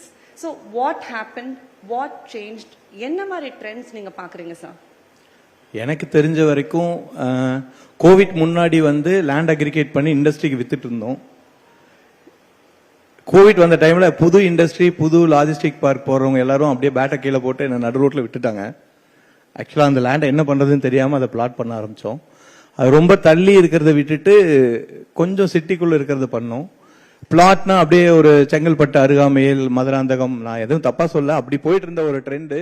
நீலாங்கரையிலயும் plot இருக்கு, ஷூலிங்கநல்லூர்லயும் plot இருக்கு, சிறுசேரியிலயும் plot இருக்கு அப்படிங்கிற ஒரு இடத்துல நம்ம pitch பண்ணோம். அது 3 days 4 days 5 days அந்த மாதிரி டேஸ்லயே விற்க ஆரம்பிச்சது. ஸோ அந்த மாதிரி சேல்ஸ் இது வரைக்கும் நானும் எதிர்பார்க்கல. ஆக்சுவலா கோவிட் நல்லதா கெட்டதான்னு தெரியல, ஆனா எனக்கு பயங்கரமா டர்ன் அரவுண்ட் ஆயிடுச்சுன்னு சொல்ல முடியும். எப்படி ஆச்சுன்னா, நம்ம நீலாங்கரையில் 1.5 கோடிக்கு கிரவுண்ட் பர் கிரவுண்ட் சொல்லும்போது அந்த டைம் எப்படி இருந்ததுன்னா, ஒரு அபார்ட்மெண்ட் 4 கோடி 5 கோடிக்கு வாங்கிட்டு அபார்ட்மெண்ட்ல இருந்தவங்களுக்கு கோவிட் எஃபெக்ட் ஆயிருந்தது. ஆனா அவங்களே ஒரு பீச் ஹவுஸ் வச்சிருந்து பீச் ஹவுஸ்ல இருக்கும்போது கோவிட் ஆகல அப்படிங்கிற ஒரு ரூமர் ஸ்ப்ரெட் ஆயிட்டு இருந்த டைம்ல என்ன பண்றதுன்னு தெரியாம அங்க இருக்கிற லேண்டை பிளாட் பண்ணும்போது பயங்கரமா சக்சஸ் ஆச்சு. அதை அப்படியே கெட்டியா பிடிச்சிட்டோம். கூட MSDI எடுத்தோம், அதுவும் ஒரு பயங்கர மைலேஜ் கிடைச்சது எங்களுக்கு. அதுக்கப்புறம் எப்படி குரோ ஆச்சுன்னு எடுத்துட்டோம்னா, ஃபர்ஸ்ட் நம்ம லான்ச் பண்ண ப்ராஜெக்ட் இப்போ நம்ம 1.5 கோடி விற்கும் போது ஐயோ பிரைஸ் ஜாஸ்தி விற்கிறான் அப்படிங்கிற ஒரு ஃபீல் இருந்தது எல்லாருக்கும். ஆனா அது இப்போ 3 கோடி ஆனோடனே கஸ்டமர்லாம் ஹாப்பி ஆயிட்டாங்க. அதனால நம்ம எங்க போனாலும் எங்க லான்ச் பண்றோமோ ஒரு 30-40% ப்ரீ லான்ச்ல புக்கிங் ஆரம்பிச்சது. பை நேச்சர் வந்து எங்க நம்ம லான்ச் பண்ணமோ அது எல்லாமே என்னால எல்லாரும் டெவலப்பரும் இங்க இருக்கனால தெரியும். நான் இந்த சென்னைக்குள்ள வந்து ஒரு ரெண்டல் புரோக்கரா ஸ்டார்ட் பண்ணி ஈச் அண்ட் எவ்ரி தெரு சுத்தி இருக்கேன். எனக்கு அந்த லேண்ட் ஐடென்டிஃபை பண்ணி வாங்குற கெப்பாசிட்டி கடவுள் கொடுத்திருக்காரு. எனக்கு கிடைச்ச டீம் வந்து பயங்கர ஸ்ட்ராங் டீம். அந்த லேண்ட் நம்ம ஐடென்டிஃபை பண்ண உடனே எனக்கு கூட நிறைய ஃப்ரெண்ட்ஸ், ஏன்னா நான் லேண்ட் அக்ரிகேட் பண்ணி இண்டஸ்ட்ரீஸ்ல வித்தது இல்லாம ரெசிடென்சியல் டெவலப்பர் எல்லாரோடையும் எனக்கு தெரிஞ்சு 1-to-1 டச்ல நிறைய பேர் லேண்ட் வித்திருக்கேன். அவங்க சொன்னது, சிறுசேரியில போய் நீ பிளாட் பண்றியா, மல்டி ஸ்டோரி பண்ணா 1000 கோடி வரும், 500 கோடி வரும், ஆனா அது 10 வருஷம் ஆகும்னா இது 10 மாசத்துல வந்துடும், நான் பிளாட்டே பண்ணிட்டு போயிடுறேன் அப்படி சொல்லிட்டு பண்ணோம். அது 3500 ரூபாய்க்கு OMR 1 வித்தப்போ 7000 ரூபாய், 4000 ரூபாய்க்கு சினர்ஜி வித்தோம் ஷோலிங்கநல்லூர்ல, இப்போ 7000 ரூபாய். ஸோ 70% பிளஸ் பீப்புள் வந்து காட் அப்ரிஷியேட்டட் மோர் தென் 70%. அது வந்து எங்க போனாலும் இப்ப ரெஸ்பெக்ட் பண்ணுது. சார் இப்போ பொதுவாக லேண்டுன்னு பார்த்தீங்கன்னா மக்கள் ரொம்ப பயப்படுறாங்க வாங்குறதுக்கு. அப்ரூவல்ஸ் எப்படி கிடைக்கும், அதே மாதிரி கேஷ் டீலிங்ஸ் எப்படி இருக்கும், இந்த மாதிரி நிறைய ஒரு ரிலக்டன்ஸ் இருக்கு மக்கள் கிட்ட. ஸோ அந்த மாதிரி விஷயங்கள்லாம் நீங்க எப்படி டேக்கிள் பண்றீங்க? இல்லைங்க, கேஷ் டீலிங் வந்து கண்டிப்பா ரியல் எஸ்டேட்ல இருந்தது. ஆனா ஒரு 2 வருஷமா எங்களுக்கு தெரிஞ்சு ஒரு அமெண்ட்மெண்ட் வந்ததுக்கு அப்புறம் இன்கம் டாக்ஸ்ல இந்த லேண்ட் விற்கிறவங்களுக்கு ரொம்ப கம்ஃபர்ட் கொடுத்துட்டாங்க. 12.5% கேபிட்டல் கெயின். ஸோ எங்களும் எல்லாம் கடன் வாங்கி தான் பிசினஸ் பண்றோம், எல்லாருக்கும் அப்படிதான். ஸோ எங்களுக்கும் கடன் வெயிட்ல தான் கிடைக்குது. அதில் கஸ்டமர் லேண்ட் ஓனர்கிட்ட பேசும்போது அந்த 12.5% வந்து பெருசா இப்ப பார்க்க மாட்டேங்கிறாங்க. அந்த பிரச்சனை இல்லை. இப்போ எங்க ரீசெண்ட் அட்வர்டைஸ்மெண்ட்டே பாத்தீங்கன்னா கேஷ் நாட் அக்செப்டட்னு ஒரு சாப்பா போட ஆரம்பிச்சிரு. எனக்கு தெரிஞ்சு இந்த கண்ட்ரில யாரும் அவ்வளோ தைரியமா பண்ணலன்னு நினைக்கிறேன். அதை பண்றதுக்கு 2 காரணம் இருக்கு. வருஷம் வருஷம் வச்சு செஞ்சாங்க. பேசாம இனிமே வராதீங்க டைரக்டா சொல்லாம இப்படி இன்டைரக்டா சொல்லிட்டோம், அவ்வளவுதான். சார் இன்னொன்று பார்த்தீங்கன்னா இப்போ லேண்ட் மட்டும் நீங்கள் டெவலப் பண்ணுறது முக்கியம் கிடையாது சார். அதை சுற்றி இன்ஃப்ராஸ்ட்ரக்சர் நிறைய தேவைப்படுது. You need a proper connectivity, you need proper roads. Infrastructure development ரொம்ப முக்கியம். ஸோ அந்த மாதிரி ஆஸ்பெக்ட்ஸ்லாம் நீங்கள் எப்படி பார்த்துக்கிறீங்க, என்ன மாதிரி இனிஷியேட்டிவ்ஸ் எடுக்கிறீங்க சார்? இல்லைங்க, நம்ம வந்து ப்ராப்பர் லொக்கேஷன் நம்ம செலக்ட் பண்ணும்போதே மோஸ்ட் ஆஃப் த லேண்ட் நல்ல இன்ஃப்ராஸ்ட்ரக்சர் இருக்கிற இடத்துல தான் நம்ம எடுக்கிறோம். எல்லாரும் அதே மாதிரி தான் பண்றாங்க. எனக்கு தெரிஞ்சு என்னன்னா, இப்ப நம்ம எங்க போறோமோ எல்லா இடத்துல மெட்ரோ இருக்கு, எல்லா இடத்துல பஸ் கனெக்டிவிட்டி இருக்கு, ரோட் கனெக்டிவிட்டி இருக்கு. நாட் லைக் ரொம்ப ரூரல் போய் நம்ம இது வரைக்கும் டெவலப் பண்ணல. ஸோ எனக்கு எக்ஸிஸ்டிங் இன்ஃப்ராஸ்ட்ரக்சர் இருக்கிற இடத்துல தான் நம்ம பண்ணியிருக்கோம். அது சக்சஸ் ஆகிட்டு தான் இருக்கு. ஈவன் அவுட்ஸ்கட்ஸ் போயிருக்கோம், நம்ம வெளியே வேற டிஸ்ட்ரிக்ட் போயிருக்கோம், அங்கேயும் சிட்டி இல்லை சிட்டி அனெக்சர் தான் பண்றோம். So existing infrastructure available. இப்போ எல்லாரும் ப்ரோஆக்டிவா இருக்காங்க. நம்ம கண்ட்ரியும் குரோ ஆயிட்டு இருக்கு, அது கூட சேர்ந்து நம்மளும் குரோ ஆயிட்டு இருக்கோம். சார் இப்போ ஸ்டார்டிங்ல you started off your journey with Chennai. இப்போ you are betting very big on Coimbatore. And கோயம்புத்தூர்ல பாத்தீங்கன்னா you are also coming out with a township. So plotted லேண்ட்ல இருந்து township. So why this shift, எதனால இப்படி பண்றீங்க? அண்ட் கோயம்புத்தூர் மாதிரி மார்க்கெட்ல வந்து டவுன்ஷிப்ஸ் எப்படி ஒர்க் அவுட் ஆகும், அதை பத்தி கொஞ்சம் சொல்றீங்களா சார்? இல்லைங்க, சென்னைக்கும் வெளியில போறது நம்ம எல்லாருக்குமே நம்ம ஒரு கம்யூனிட்டியா பார்த்தோம்னா ஒரு சின்ன ஸ்டோரிங்க. அது எப்படி எடுத்துக்கிறோம் அப்படிங்கிறது நம்ம கையில தான் இருக்கு. ஆக்சுவலா இந்த பிளாட்டுக்கு வரும்போது நம்ம பிரைஸ் ஏற்றணும், நம்மளே நம்மளுக்குள்ள காம்படிஷன்ல இருக்கோம் அப்படிங்கிற ஃபீல் விட்டுட்டு, எனக்கு தெரிஞ்சதை எனக்கு சொல்றேன், யாரும் தப்பா நினைச்சுக்க வேண்டாம். ஒரு 2-3 விஷயம் பார்த்தோம்னா நம்ம கண்ணு முன்னாடி பயங்கரமான ஒரு ரெவல்யூஷன் வந்திருக்கு. அதை நம்ம இண்டஸ்ட்ரியிலையும் எடுத்துட்டோம்னா எல்லாரும் சேர்ந்து குரோ ஆகலாம். இங்க நமக்குள்ள சண்டை போடாம, அதாவது எப்படின்னா, இப்போ ஒரு ஜுவல்லர், ஒரு மேனுஃபேக்சரர் வந்து ரீட்டைலுக்கு வந்தாரு. அதுக்கு முன்னாடி என்ன நடந்துட்டு இருந்ததுன்னா, நம்ம ஒரு தாலிக்கு தங்கம் வாங்கினாலும் சின்ன ஆள்ல இருந்து பெரிய ஆள் வரைக்குமே அவங்களுக்கு ஒரு 30% வரைக்கும் வேஸ்டேஜ், கூலி, சேதாரம் இருந்தது. ஒருத்தர் வந்து அதை 8%, 6% ஆரம்பிச்சாரு. எல்லாரும் அவர் கூட சண்டை போடாம எல்லாரும் அதையே பண்ண ஆரம்பிச்சாங்க. இன்னைக்கு அந்த இண்டஸ்ட்ரியே வந்து பயங்கரமா குரோ ஆயிருக்கு. எனக்கு அந்த பிராண்ட் பேரெல்லாம் சொல்ல விரும்பல. ஒரு 5000 கோடி பண்ணவர் இப்ப 40,000 கோடி பண்றாரு வருஷம். ஆனா அந்த 30% வச்சிருக்கும் போதோ அல்லது ஒருத்தர் 8% கொண்டு வரும்போது அவங்கள ஃபாலோ பண்ணாம இக்னோர் பண்ணும்போதும் அந்த இண்டஸ்ட்ரி அவ்வளவு குரோ ஆகல. இப்ப நம்ம வந்து நம்ம பிசினஸ்க்குள்ள இருக்கிற பிரச்சனைய நமக்குள்ள ஹேண்டில் பண்ணாம நம்ம பிசினஸ்ல நமக்கு வர்ற இன்வெஸ்டர், லைக் மியூச்சுவல் ஃபண்ட்ல போறவங்களோ, ஷேர்ல போறவங்களோ, லிக்விட் ஃபண்ட்ல போறவங்களோ, இல்ல டெபாசிட் பண்றவங்களோ, நம்ம செக்யூரா சேஃபா அவங்களுக்கு அப்ரிசியேஷன் கொடுக்கிற ஒரு ப்ராடக்ட் கொடுக்கறோம் அப்படிங்கிறது தெரிஞ்சாலே ஆட்டோமேட்டிக்கா நம்ம வால்யூம் இன்க்ரீஸ் ஆயிரும், நம்ம இண்டஸ்ட்ரியே குரோ ஆயிடும். ஸோ அப்படிதான் இப்போ கோல்டு இண்டஸ்ட்ரி குரோ ஆச்சுங்க. 30 ரூபாய்க்கு பெட்ரோல் விற்கும் போது 15,000 ரூபாய் இந்த ஏர் டிக்கெட் இன்னைக்கு 3,000 ரூபாய்க்கு இருக்கு. ஆனா இன்னைக்கு பெட்ரோல் விலை 100 ரூபாய். ஏர்லைன் பிசினஸ் இப்ப எல்லாரும் ப்ராஃபிட்ல பண்றாங்க. ஏன்னா வால்யூம், நம்ம வால்யூம் பின்னாடி போக ஆரம்பிச்சிட்டோம்னா எனக்கு தெரிஞ்சு பெரிய பிசினஸா வருது இது. நான் ஃபர்ஸ்ட் 6 months 1000 கோடி பண்ணோம். செகண்ட் 6 monthsல வந்து 2250 கோடி பண்ணோம். லாஸ்ட் இயர் 3500 கோடி பண்ணிருக்கோம். இந்த வருஷம் ஜாலியா 5000 கோடி பண்ணுவோம். ஏன்னா எல்லா இண்டஸ்ட்ரிக்கும் எல்லா மார்க்கெட்டுக்கும் போயிட்டோம். அவ்வளவு பேர் அக்செப்ட் பண்ணிக்கிறாங்க. இப்ப டயர் 2 டயர் 3 எல்லாம் ஒரு ஆர்கனைஸ்டா நம்ம வந்து இங்கேயே ஒரு இடத்துல உருண்டுட்டு இல்லாம கொஞ்சம் வெளியில போய் நமக்கு ஃபண்டிங் என்பிஎஃப்சிஸ் நல்லா சப்போர்ட் பண்றதுனால வெளியில போய் நம்ம கொஞ்சம் ப்ராஜெக்ட்ஸ் எடுத்து நம்ம ஸ்டைல்ல பண்ணோம்னா, நல்ல quality off road and infrastructure கொடுத்தோம்னா அவங்களுக்கு வேற ஆப்ஷனே இல்லைங்க. இப்ப சென்னையில இருக்கவங்களுக்கெல்லாம் மியூச்சுவல் ஃபண்ட் தெரியுது, லிக்விட் ஃபண்ட் தெரியுது, ஷேர் தெரியுது. இதே நீங்க கோயம்புத்தூரோ, திருச்சியோ, மதுரையோ போனீங்கன்னா அவங்க கண்ணில் தெரியுது பிளாட். ஆனா அங்க லிட்டிகேஷன் வந்துருங்கிற பயத்துல வரமாட்டேங்கிறாங்க. ஒரு கேட்டர் கம்யூனிட்டியா செக்யூர்டா நாளைக்கு வந்து கேரண்டியா இவங்கனால ப்ராப்ளம் வராது, இவங்ககிட்ட வாங்கினா அப்படிங்கிற ஒரு கம்ஃபர்ட் கொடுக்கும்போது நம்ம வால்யூம் எங்கேயோ போகுதுங்க. அது உண்மையே சென்னை விட ஜாஸ்தி இப்போ அவுட் ஆஃப் சென்னை தான் எனக்கே நம்பர்ஸ் வருது. அது பார்க்கும்போது எல்லாரும் பண்ணால் இந்த இண்டஸ்ட்ரியே குரோ ஆகும். எனக்கு தெரிஞ்ச வரைக்கும் நம்ம வாங்குறவங்களோட அப்ரிசியேஷனை மைண்டில் வச்சுட்டா மிச்சம் டீம் பார்த்துக்குது. டீம் பின்னாடி ஆட்டோமேட்டிக்காக கஸ்டமர் வந்து நின்றுறாங்க. அதில் லிட்டிகேஷன் இஷ்யூ கிடையாதுங்க. சார், இப்போ சென்னை, கோயம்புத்தூர் தவிர்த்து மற்ற ஊர் பற்றி பேசிட்டு இருந்தீங்க. மதுரையிலையும் you are doing a lot of business, திருநெல்வேலியிலையும் பண்ணுறீங்க. ஸோ ஒவ்வொரு மார்க்கெட்டும் எப்படி டிஃப்ரெண்ட்டாக இருக்குது சார் உங்களுக்கு? கோயம்புத்தூர் பொறுத்த வரைக்கும் முதல்ல ஸ்டார்டிங் ஸ்டேஜ்லலாம் கேஷ் மார்க்கெட்டாக தான் இருந்ததுங்க. இப்போ வந்து எல்லா இடமே ஃபுல் செக்கில் எங்களுக்கு எந்த இஷ்யூ இல்லாமல் பிஸ்னஸ் வருது. கோயம்புத்தூர் சென்னைக்கு நெக்ஸ்ட் பெரிய வால்யூம் வர்ற பிஸ்னஸ் கோயம்புத்தூர் தாங்க. எங்களுக்கே வருஷம் 1000 கோடி பிஸ்னஸ் வருது ஒன்லி கோயம்புத்தூரில். ஸோ கோயம்புத்தூர்லையும் எப்படின்னா ஒரு 20-25 கிலோமீட்டர்ஸ் ரேடியஸ்க்குள்ள அவங்க கண்ணில் படுற மாதிரி லொக்கேஷனில் லேண்டை செலக்ட் பண்ணிட்டாங்கன்னா யார் டெவலப் பண்ணாலும் சூப்பர் வால்யூம் பண்ண முடியுங்க. மதுரையிலையும் எங்களுக்கு 2 வாரம் முன்னாடி லான்ச் பண்ணி 3 days சோல்ட் அவுட். ட்ரிச்சியும் 3 days சோல்ட் அவுட். அந்த மாதிரி வருது. அந்த மாதிரி ஒரு பெரிய மார்க்கெட் இருக்கு. அதை வந்து மற்ற இண்டஸ்ட்ரி வந்து ஆக்சுவலாக கேட்டர் பண்ணிருக்காங்க. நம்ம விட்டுட்டு இருக்கோம். ஆக்சுவலா இன்னும் நிறைய பிளேயர்ஸ் வந்தா அந்த அப்படியே மற்ற இன்வெஸ்ட்மெண்ட்ல போற இன்வெஸ்ட்மெண்ட் எல்லாருக்கும் தே லவ் பிளாட்ஸ். அதுவும் அவங்க உடனே வீடு கட்டுற மாதிரி இடத்துல கொடுக்கும்போது வால்யூம் நல்லாவே வருதுங்க. சார், இப்போ பொதுவாக வீடு வாங்குறவங்க இப்போ பார்த்தீங்கன்னா இந்த 40s 50s இருக்கவங்க அவங்க ஒரு ட்ரெண்டாக வாங்குவாங்க. இன்னைக்குள்ள யங்ஸ்டர்ஸ் பார்த்தீங்கன்னா அவங்க வேற மாதிரி யோசிக்கிறாங்க. ஸோ வாட் ஒரு ஏஜுக்கும் நீங்கள் என்ன பேட்டர்ன்ஸ் பார்க்குறீங்க சார்? இல்லைங்க, நாங்கள் ஐடென்டிஃபை பண்ண வரைக்கும் எங்கள் டீம்லேருந்து நாங்கள் ரிசர்ச்னா நம்ம பெருசாக பண்ணல. இது வரைக்கும் ஒரு 4 வருஷத்தில் ஒரு 15,000 கஸ்டமருக்கு விற்றுருக்கோம். அவங்கள நாங்கள் வெரிஃபை பண்ணது வரைக்கும் ஒரு 35 வயசுலேருந்து 40 வயசுக்குள்ளே தான் 80% கஸ்டமர் வராங்க எங்கள் கம்பெனியில் வாங்கினவங்க. அவங்க கூட இன்ட்ராக்ட் பண்ணும்போது எப்படின்னா நம்ம லைஃப் எப்படின்னு பார்த்துட்டு பின்னாடி திரும்பி பார்த்தோம்னா நமக்கு வீடுங்கிறது வந்து சின்ன பையன்லேருந்து ஒரு கனவாக இருக்குது. ஆனால் இப்போ இருக்கிறவங்க படிக்கிறதுக்கே கடன் வாங்க வேண்டியது இருக்குது. ஃபர்ஸ்ட் எடுத்தோடனே வேலை கிடைச்சோடனே எஜுகேஷன் லோன் செட்டில் பண்ணணும். எஜுகேஷன் லோன் முடிச்ச உடனே பைக் வாங்கணும், அதுக்கு இஎம்ஐ கட்டணும், அப்புறம் கார் வாங்கணும், அந்த இஎம்ஐ கட்டணும். அதுக்கப்புறம் மேரேஜ் இருக்கும், குழந்தை, அந்த எக்ஸ்பென்சஸ் எல்லாம் முடிச்சு ஒரு வீடு அப்படின்னு பிளான் பண்ணும்போது அவங்க ட்ரீம் எப்படி இருக்குன்னா, நம்ம இன்வெஸ்ட் பண்றோம், நாளைக்கு இது இஎம்ஐ கட்டி முடியறதுக்கு 20 வருஷம் ஆகும். அவர் லைஃபே ஒரு ஜென்ரேஷன் தான் ஒரு வீடு.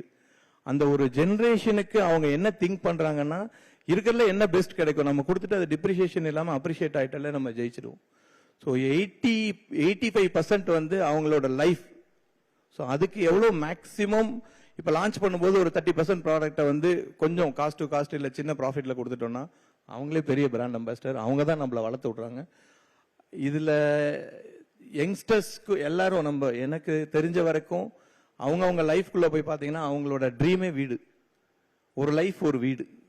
எனக்கு தெரிஞ்சு அவங்க படித்து ஒரு வீடு பண்ணிட்டாலே லைஃப் சாட்டிஸ்ஃபேக்ஷன் ஆனவங்க தான் 80% இருக்காங்க. நம்மள மாதிரி பிஸ்னஸ் பண்ணுறவங்க 5%, 10% இல்லை 20% தான் மேக்ஸிமம். சார், இப்போ தமிழ்நாடு கவர்மெண்ட் பார்த்தீங்கன்னா இந்த 1 trillion எக்கானமியை நோக்கி போயிட்டு இருக்கோம் 2030 அச்சீவ் பண்ணுன்ட்டு. ஸோ அதுக்கு ரியல் எஸ்டேட் செக்மெண்ட் என்ன பண்ணலாம், என்ன மாதிரி கான்ட்ரிபியூட் பண்ணலாம்? இல்லைங்க, தமிழ்நாடு கவர்மெண்ட் அவங்க பயங்கர இனிஷியேட்டிவ் எடுத்துட்டு இருக்காங்க.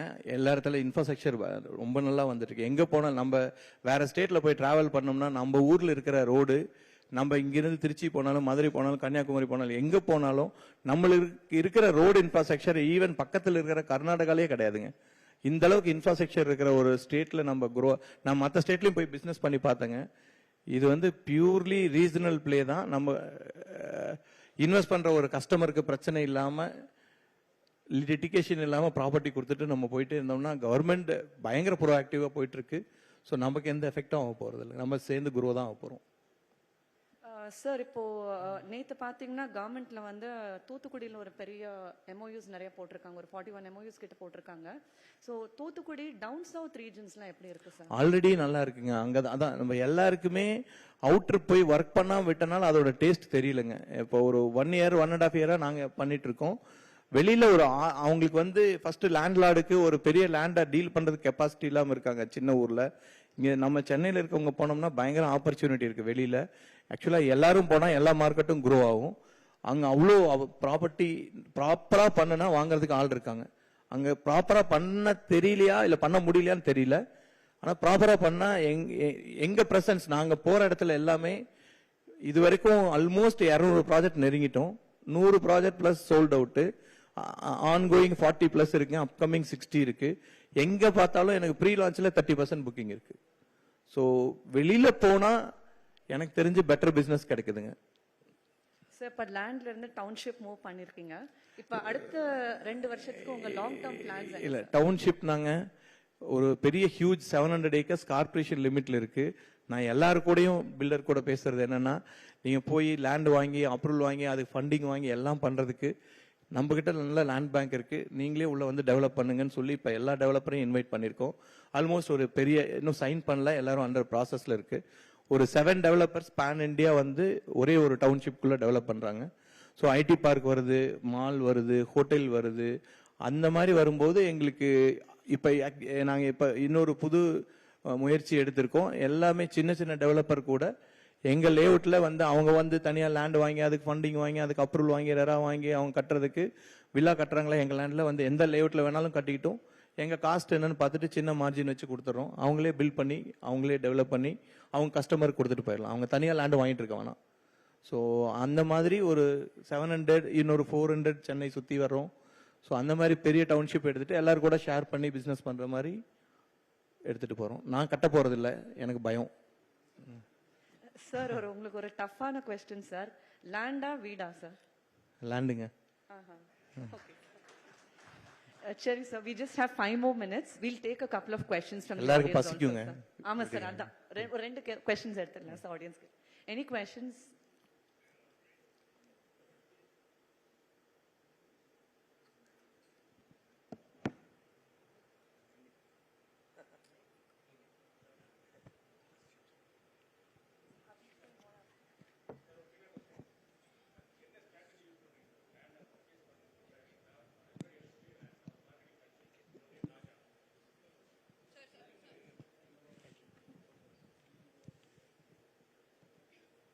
Hello sir. எஸ்மா சார், என்னோட நேம் ராஜா, நான் ஒரு மார்க்கெட்டிங் கன்சல்டன்ட்.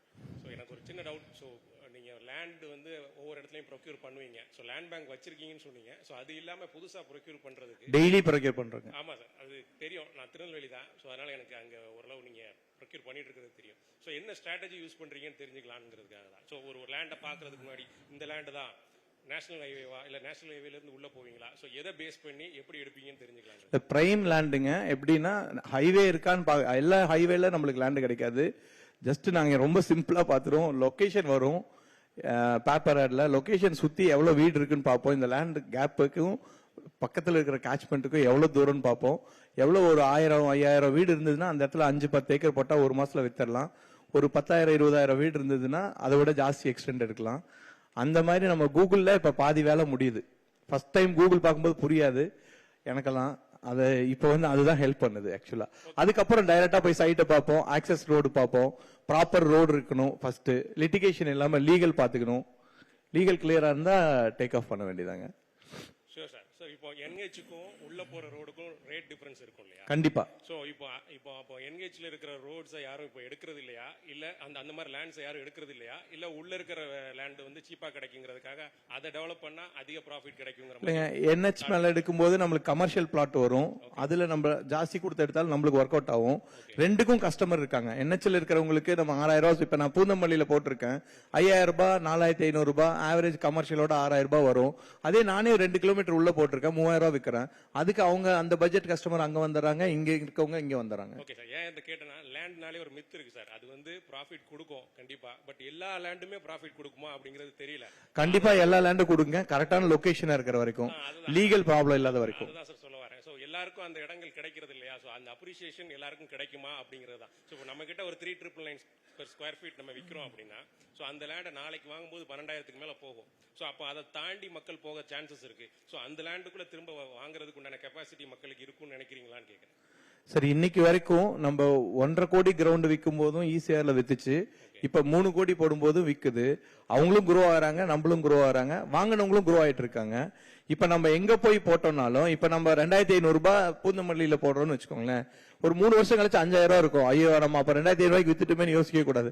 அப்ப 5000 ரூபாய்க்கு என்ன விற்க முடியுமா, நம்ம 4500 ரூபாய்க்கு அந்த இடத்துல விற்க முடியுமான்னு திங்க் பண்ணி அதுல பண்ணும். வால்யூம் பண்ணும்போது கண்டிப்பா ப்ராஃபிட் இருக்குங்க. கண்டிப்பா சார். பட் அது இண்டிவிஜுவலால முடியும்னு நினைக்கிறீங்களா? ஜி ஸ்கொயரால முடியும்? நானும் இண்டிவிஜுவல் தாங்க. ஜி ஸ்கொயர் அதுக்கப்புறம் வந்து சேர்ந்த கூட்டங்க. நானும் ஒரு புரோக்கருங்க 2006ல. Sir, we'll move on to the next question. Thank you, sir. முடியுங்க. Right, sir.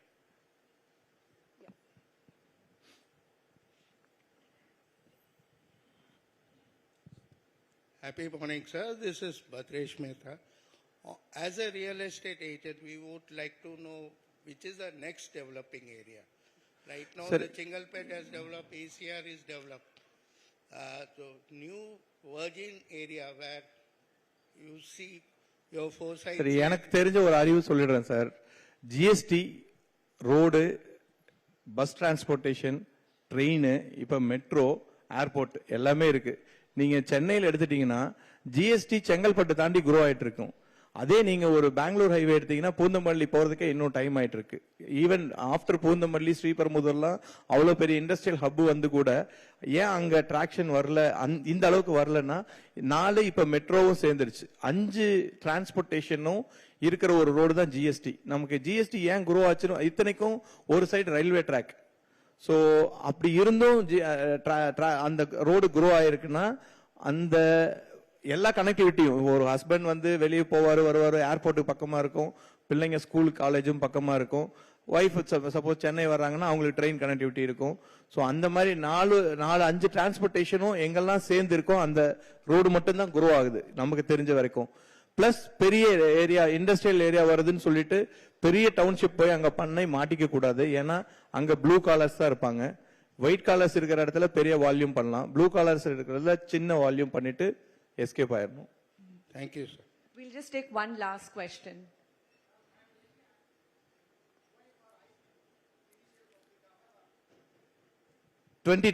போறோம் சார். கடவுள் சப்போர்ட் பண்ணும். All right, thank you so much, thank sir. You. Thanks a lot, sir. Thanks, thank you, Mr. thanks, Bala. thanks. Thank you, sir.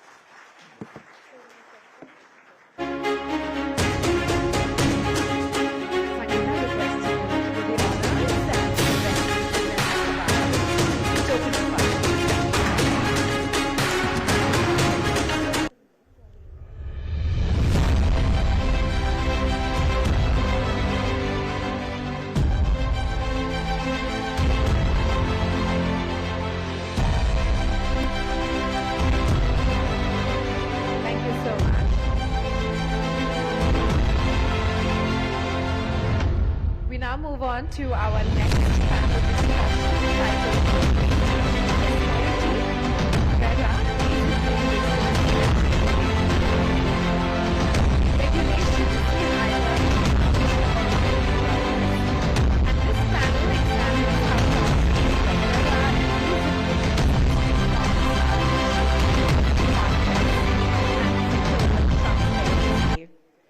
I once again invite Kunal Shankar, Deputy Business Editor of The Hindu, as the moderator for this session. I'd like to say a few words about our speakers as we welcome them on stage. Our first speaker is Sanjay Chugh, the City Head and Director of Anna Rock Property Consultants Private Limited, Chennai. A veteran with over 25 years in real estate, he leads a team of 30+ professionals managing strategic marketing partnerships and diverse residential portfolios. He's known for his deep expertise in mandated sales, and he now also drives land services and luxury home strategies across Tamil Nadu. Recognized as a thought leader, his insights frequently feature in top publications. With a reputation for excellence in crisis management, Sanjay continues to influence and elevate the real estate industry. Sanjay, we welcome you. Our next speaker is Srikiran Swaminathan, Chairman of Property and Life and Property Private Limited, Executive Committee Member of the Delhi, and a seasoned real estate professional with over 3 decades of experience. With a strong foundation in finance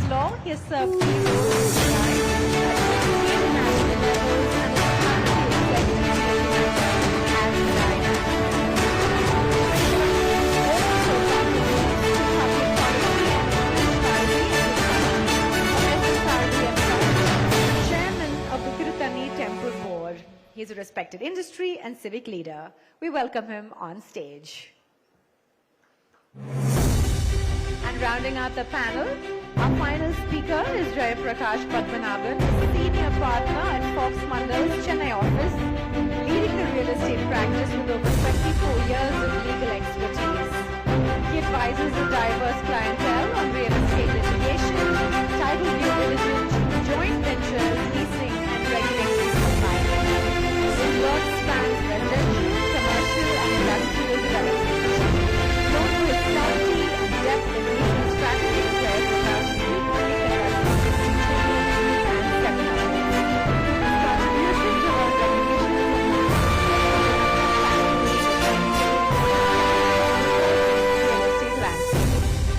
we welcome Jayaprakash Padmanabhan on stage.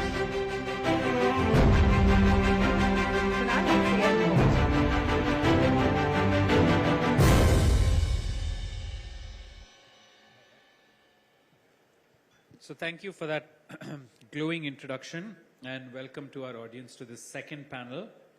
I'm sure it's of much interest, RERA indeed. So let's head right into it. Since its implementation in 2017, Tamil Nadu's RERA in particular has emerged as one of the more functional regulatory authorities in India, ensuring basic compliance, builder accountability, and project transparency. In fact, it can be safely said that it's really revolutionized the building and construction sector, especially in metros like Chennai and Coimbatore. Compared with other states, Tamil Nadu Real Estate Regulatory Authority has maintained steady progress in grievance redressal and project registration. Yet its potential remains underutilized. We're going to definitely discuss that aspect as well. In addressing deeper structural issues like integration with green codes like ECBC, the Energy Conservation Building Code, enabling equitable redevelopment and fostering inclusive urban environments.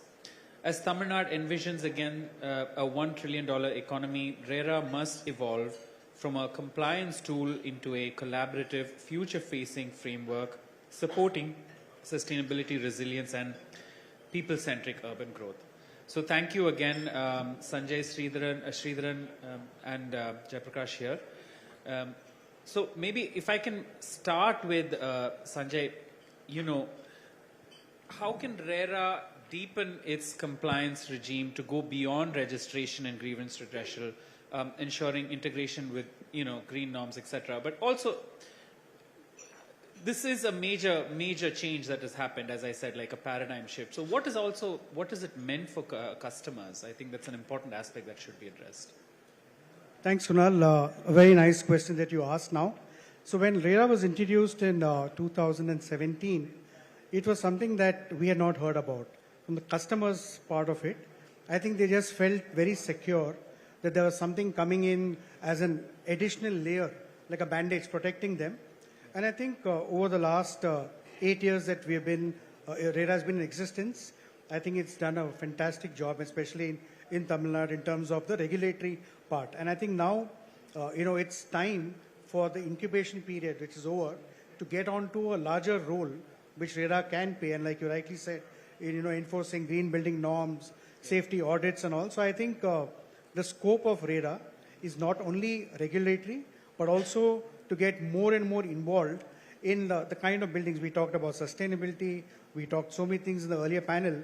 So I think somewhere RERA also will have to sort of spread its wings to a larger cause, protecting the home buyers who typically are the segment that we deal with. Yeah. So same question to you, Sridharan. I mean, you probably are better placed to answer this as well. First, I would like to start with saying that, CREDAI was one of the first organizations to welcome formation of RERA. Yes. We were the first organization to welcome on an all-India basis. Yeah. And in fact, the rules we framed here in Tamil Nadu, yeah, I roped in JP, and that is how the rules were formed. Your question on how the sustainability, that ECB norms and other things that can be formulated, RERA's scope is very limited as of now.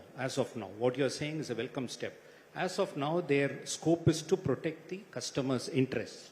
That is their main scope, which they have been trying to do. Because which is vital in itself. Yeah, which they have in a very limited resources they have been trying to implement, and they have been successful also. We have nothing to. But what we need is integration between all these departments. You know, the RERA has to integrate with the housing department and with the planning authorities, the development authority, to bring in all these norms. Because these norms fall under the category of to be handled by the housing ministry. Right. By the housing department. So this integration happens, only then RERA can start giving these inputs, which can be implemented by the authorities concerned. That is how it can start growing. Right. As it is, RERA cannot intervene directly, but yes, by integration, this can happen. And I think in our future, you know, matter of time, this is going to happen. We all expect some positive things to happen. Excellent, thank you. Jayaprakash, you know, you're sort of the lawyer on the panel. So bring in your perspective, yes. Good afternoon, everyone. Yes, so to set the context, the understanding of a regulator, because first of all, we need to understand RERA as a matter of authority, he is the regulator of real estate industry as a whole. Okay? Right. So he should, or the authority should have a bird's eye view of how the real estate sector should grow. Right. So as of now, because when 2017 this act was implemented, the need of the hour is customer interest has to be protected. Yes, Authorities' interest has to be protected. So the priority has been given there. Okay. So most of the adjudications have happened. Now if I say that as a matter of practice, now we know for sure, okay, if your contract says this is what is going to be the outcome. The deliverable is much more certain than what it used to be. The jurisprudence is there, now the precedences are there, now we know that, okay, what exactly is going to happen on that adjudication. My personal view is, now there is a need for a conciliation forum so that this kind of disputes should not take much of the time of the authority. Right, right. So this we have actually discussed in 5 years, 6 years back. There was a discussion why CMDA is looking into each and every plan sanction, because the rules are there. You can actually delegate that to individuals, to professionals, and you can start planning the town, right? Right. Similar kind of approach has to be there from RERA's perspective. If it is done earlier, it will be better, because RERA's focus, if you look at functions of the authority under the Act, there are about 11 primary functions which has been mandated under the Act itself, right? Out of which 2 or 3 is allotee-centric functions. Customer-centric functions. The balance are how we could encourage, how the real estate sector has to be improved is the mandate under the Act. Right. So probably that focus will now shift, because now the jurisprudence is there and the issues are getting settled. Yeah. Probably, I think, we hope. As a regulator, they have the empowerment to recommend advice to other line agencies, town planners. Now, Apartment Ownership Act is also there. So what happens now is your technical clearance has been handled under Town and Country Planning Act. Regulation is done, regulated under RERA. And Apartment Ownership Act takes care of the life cycle of the complex, including redevelopment. So the entire ecosystem is now closed in. That loop is there. Now probably although those departments function in silos. Authority should actually take over that regulator role as a priority, and probably that would actually answer your question. Then our sustainability and other parameters will get that highlight. I think one of the things that we did discuss in our mock run was marshalling some of the numbers to provide in terms of how effective it has been in Tamil Nadu. Do you have them, or? Yeah, that's right. So just to give a macro level of understanding, at least when I actually did some research, I found that in 2018, 2017, I'm ignoring, because that is the year where RERA has been implemented, so understanding. Yeah. So 2018, if you look at, there are about 300 building development project registered and about 200 layout project registered. But when I look at 2023 numbers, the building project registration as such stays at 500 and the layout development goes to 4,800 or something. This is something at a macro level understand, because we are looking at higher FSI, how to provide housing as a need, there is a requirement that housing has to be provided. Yes. But if there is going to be a large-scale horizontal plotted development where it may contribute to a lot of housing, but it may not actually tend to the need. What Yes. an MSB can provide, a layout plot may not be able to provide that kind of a housing requirement. They cannot satisfy that requirement. Right. In that case, so these are aspects at a macro level, probably the regulator need to understand why this is happening. What is preventing developers to actually, or why building development is not encouraged. So these are aspects where the regulator has to focus. That's the requirement now. Right. Great. Coming back to Sanjay, what role do you think RERA can play in streamlining Tamil Nadu's new apartment redevelopment policy, ensuring occupancy rights, fair valuation, and phased construction safeguards, etc.? So Kunal, when we discussed in the previous panel, there was a discussion on the redevelopment. And if you look around, there are multiple locations where, earlier there were private developers or the housing board who had developed colonies. And today they are in a state of redevelopment. Yes. However, the challenge a developer faces, and there are so many in this forum, is how do you actually develop? There's so much confusion within the occupiers, owners of properties about the redevelopment itself. Right. The fair market valuation. What is a fair market valuation may differ from one person to the other. Exactly. So somebody may say it's X, somebody will say Y, and there will be 2/3 who will be voting for it, and 1/3 will still say no, we are getting a lesser value. Then there are obligations as to what is it that they're going to get in return. Are there any rental compensations? So there are lots of areas which have been gaps. Developers spend a lot of time talking, engaging with them, and it takes years. Yes. Correct me if I'm wrong, JP. It takes years. Some of the projects, couple of years for them to actually come on the drawing board for redevelopment. Yeah. So I think RERA can actually play a very important role in educating, setting certain guidelines which one has to follow, barring the valuation, which is independent because valuation keeps changing. But making sure that there are these must do or have to be done, the do's of getting into a redevelopment is something that RERA can really impose in, so that the class of people who really don't understand what are the rights and obligation are covered in it. Right. To some extent, I think we discussed this as well. The Apartment Complex Ownership Act, to some extent, addresses these concerns, doesn't it? It does fully. It does fully. It does fully. It is absolutely on the dot how it should be implemented. You can be very proud to say that. Yeah. Tamil Nadu is one of the pioneer states of introducing this Apartment Ownership Act. Yeah. It is very precise. What should be done is very clearly explained. Yeah. But the issues on the implementation, we have been having issues on the implementation. How the competent authority is going to implement the act. Like 2/3 are accepting, 1/3 is not accepting. Yes. Or 5 members in the association is not accepting. Now, there is a right of appeal, which has been given to the 5 people who are not cooperating. Who are objecting. They can go to the authority. Then the authority, if he goes to the High Court, there is going to be a further litigation going on.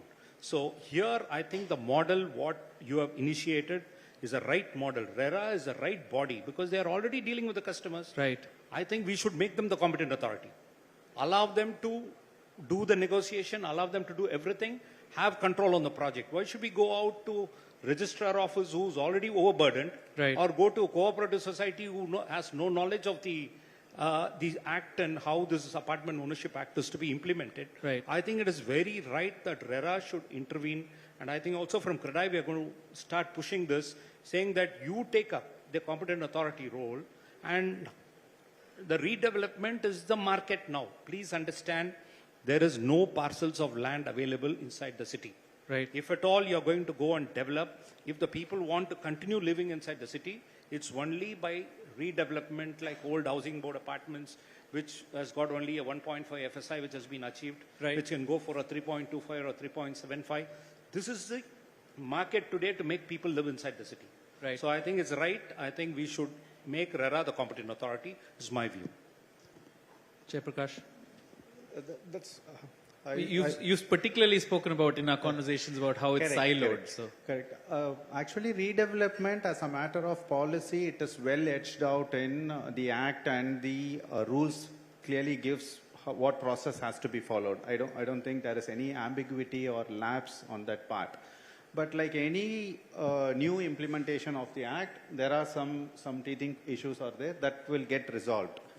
But what we need to understand as a whole, this 2/3, 1/3, on all these things is, this is not, again, we should unlearn the way we look at redevelopment scheme as a matter of what has been provided under the law, right? It is not, again, a joint development.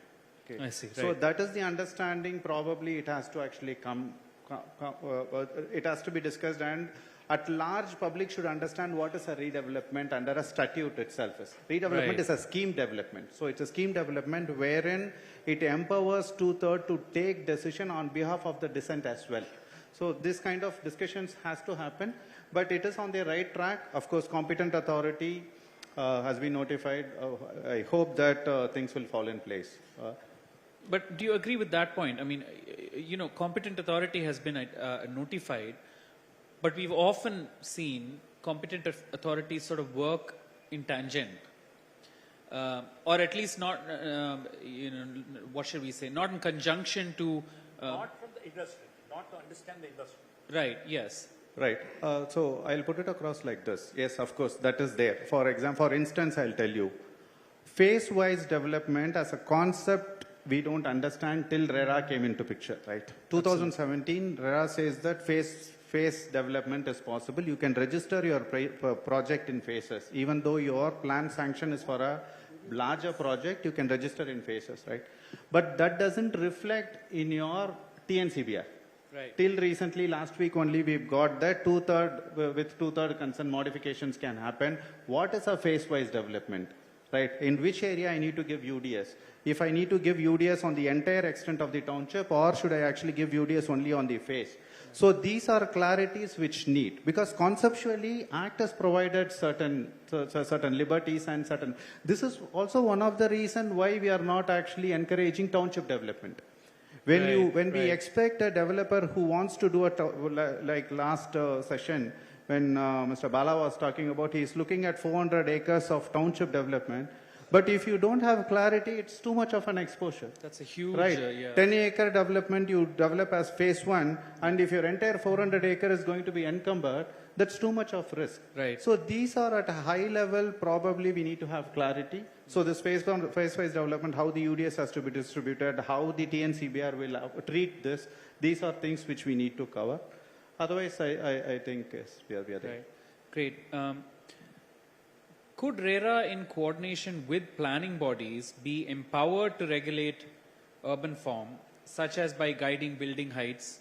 I mean, this is something that is contentious, particularly in Tamil Nadu, enforcing transit-oriented development and enabling expanded FSI, to combat urban sprawl, because this is something that we, for instance, like what you said, 400 acres. And I remember you pointing out that, Bombay has a sort of a different, or Maharashtra has a different approach to FSI, and so does Hyderabad, etc.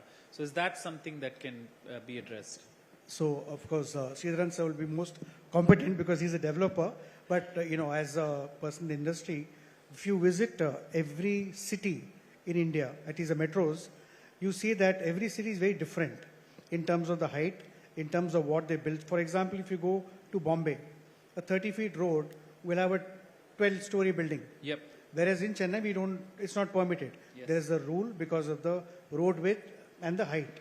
So if you go to Hyderabad, the moment you land and you get into the city, you see huge 40 and 50-story buildings, skyscrapers. You go to the Sea Link in Bandra and you see that huge skyline of Mumbai is totally transformed. So I think, every city or every state has got its own regulation. But I guess, the time has come now that even our city certainly has potential for vertical growth. And even like, JP said earlier, that just horizontal growth probably may not be the solution. There has to be a lot of vertical growth. And I guess in the third master plan, a lot of it probably will be, there for us. May get addressed, these concerns.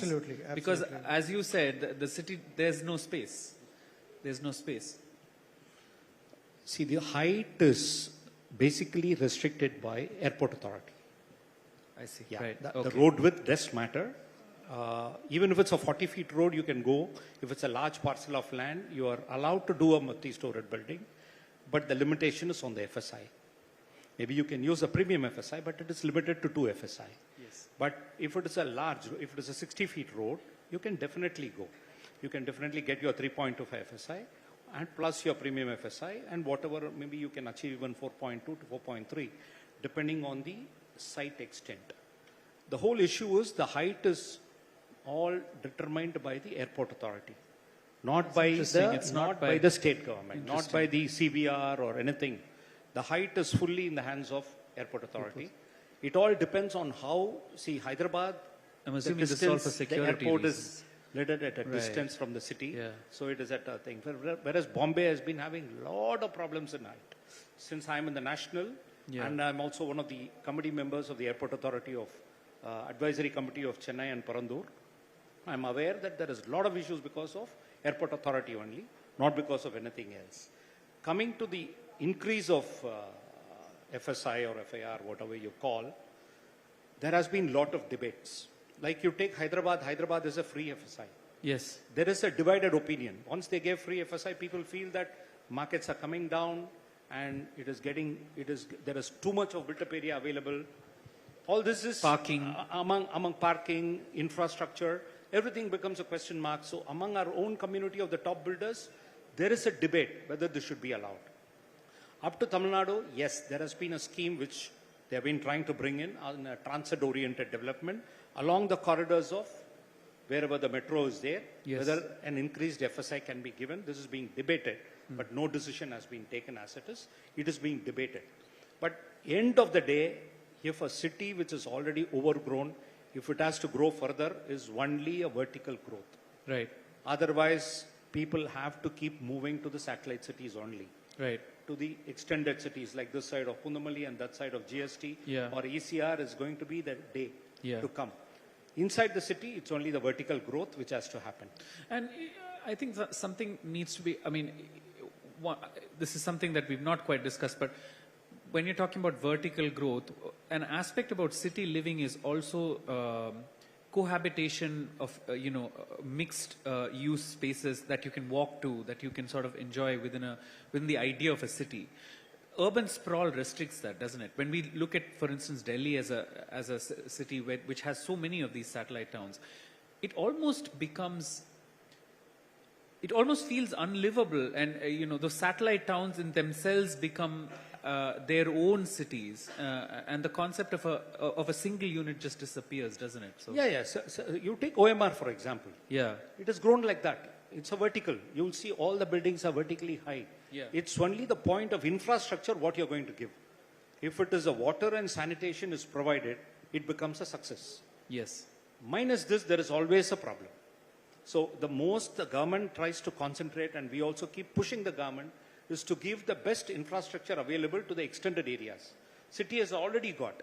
Right. City has already got, except that, if I'm going to build 1,000 flats in one area, if Metro Water has to come and connect that 1,000 houses and power has to be given, definitely the government has to improve the infrastructure. Otherwise, it's not going to happen.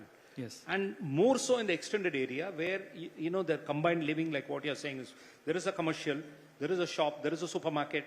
It's all being inbuilt in the complex. Yes. So this is a type of growth that is happening, and it will continue to happen, but more concentration on infrastructure alone will make it a success. And transportation. Now metro is coming. Yeah. If metro is not going to have come to that area, it would have been a nightmare. Right. To go into OMR and come back. Now there is a big relief. In another 2-3 years, you will find people moving very freely to OMR and come back. Now it's gone up to Navalu. Yeah. So it all strength is on the infrastructure. Right. And RERA, what you're saying, what role they can play in this is once again very limited with the scope what they have, because their formation of RERA is totally different from what they have to do. But definitely, yes, taking consumer interest, they can always form an advisory to the government. Yes. They can keep telling the housing ministry and to the development authority, these are the things you try and push or concentrate. Yeah. Yeah. And coming to what is RERA's role, I think in the next question I'll come to you, where there are a lot of interesting things. Yeah, sure. So, taking a cue from there, how can RERA, in coordination with planning bodies, we specifically spoken about this, be empowered to regulate urban form? How can RERA collaborate with local bodies to make, say, gender-sensitive, age-inclusive design standards, ensure child-friendly spaces? Are these aspects also, things that an act like RERA, which is of course consumer-facing, look into? These subjects are primarily, these are planning subjects. Yes. This should get covered in your master plan, or the town planners are supposed to do it. But I will again reiterate, saying that RERA, being the regulator of real estate, they have the empowerment to give advice and recommendation. Probably if they initiate, they can actually have some kind of committee. Or anyways, of course, for preparing the master plan itself, so much of thought and so much of conversation happens, and they are preparing it. But this subject primarily falls into planning. RERA may not have a final say in this, or cannot actually force or compel something to be done. But we can as have an advisory sort of advisory or recommendation, they can definitely provide that. Pointed out. I want to give you the last word. I'm aware that we should also have questions, and you have a flight to catch. So why don't you last word, and then we'll open up the. Speaking about RERA, we have all been talking that they have consumer interest as the prime focus. But you always remember, any success cannot come from one side. You cannot clap with one hand. What RERA is doing is only clapping with one hand now. Right. No blames. They have control on all the developers and associates. But what happens is, the departments which need to give the go-ahead for a customer to occupy the apartment, if they are not cooperating, RERA is not able to control them. For example, you don't get your completion certificate on time, in spite of you have complied with everything. You don't get your power connection. You don't get your metro water or sewage or whatever, etc. So in all India basis, what we have been asking is, even last month we had, along with the President, we had a meeting with the Union Housing Minister, along with the Secretary, Union Secretary, because this is governed by them, the RERA. Because what the Tamil Nadu RERA chairman also, when we met him, he says it doesn't fall under his powers, because it is not in the Act. So we have been asking for an amendment to bring all these authorities under RERA. Under RERA. Only if you bring the authorities under RERA, the success can happen. You pay your fees and you wait for your EB connection for 6 months. Who's to suffer? The customer is suffering. Yes. So this is etc. has to stop. The authorities have to be brought under RERA. Only then RERA becomes a whole body for protecting the customer interest. This is one of the prime facts which we have been repeatedly representing. We have made some recommendations. We had Arati of Primus Partner appointed as the consultant, created a huge booklet, and that was given as a recommendation or what are the amendments we need. It is a long subject which I cannot address now in the short time. We have given a representation, but the major point is to bring in the government authorities also under RERA. That is our main focus now. How has the government received all of this? I mean, because these are departments with Town and Country Planning Act, as Sri Priya in the previous panel said, it has a colonial era. I don't want CMDA or DTCP to come under RERA. It has sort of competing. I only say where the customer interest is. When we go for a planning permission, customer is not involved. But the customer may want to know or have a stake in how it's planned. No, that is not possible, because the launch itself happens only after the planning permission is done. Yeah. And your RERA registration comes through. Only then you can launch a project. Yeah. So he comes in only after that. At that point. So at that point of time. But where his interest is to be protected is starting from the completion certificate. Getting the EB connection. If the EB connection is at the fault of the builder, leave it out. It's his headache. Right. But if there is going to be an undue delay, who's to pull them up? It is the RERA which has to come in, because it needs to protect the customer. That is where the customer ultimately comes to the builder asking for it. He comes to the builder directs it there, so it becomes a ball game. That should not happen. RERA should take the responsibility, because controlling one side alone will not help. You have to also control the department to say why there is a delay. give them the correct connection so that things move on, the customer is able to occupy the apartment. Right. So that is how it goes. Excellent.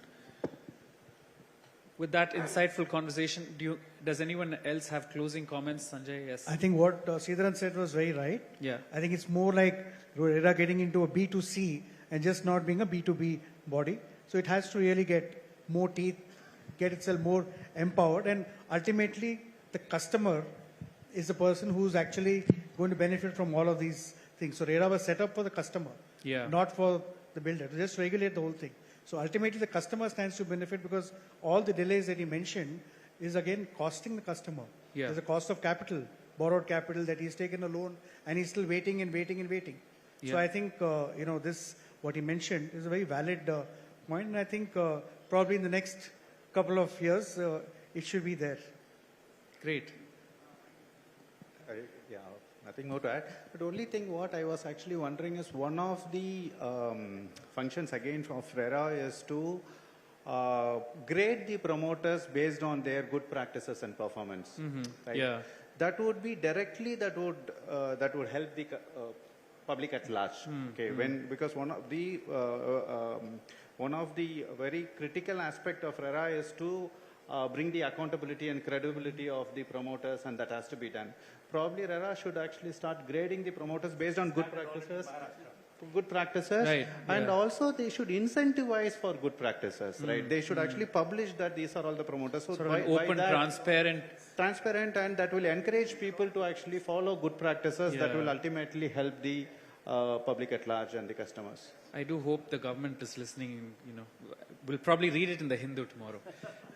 Well, thank you so much for this excellent conversation. Again, the panel is open for questions. Please introduce yourself.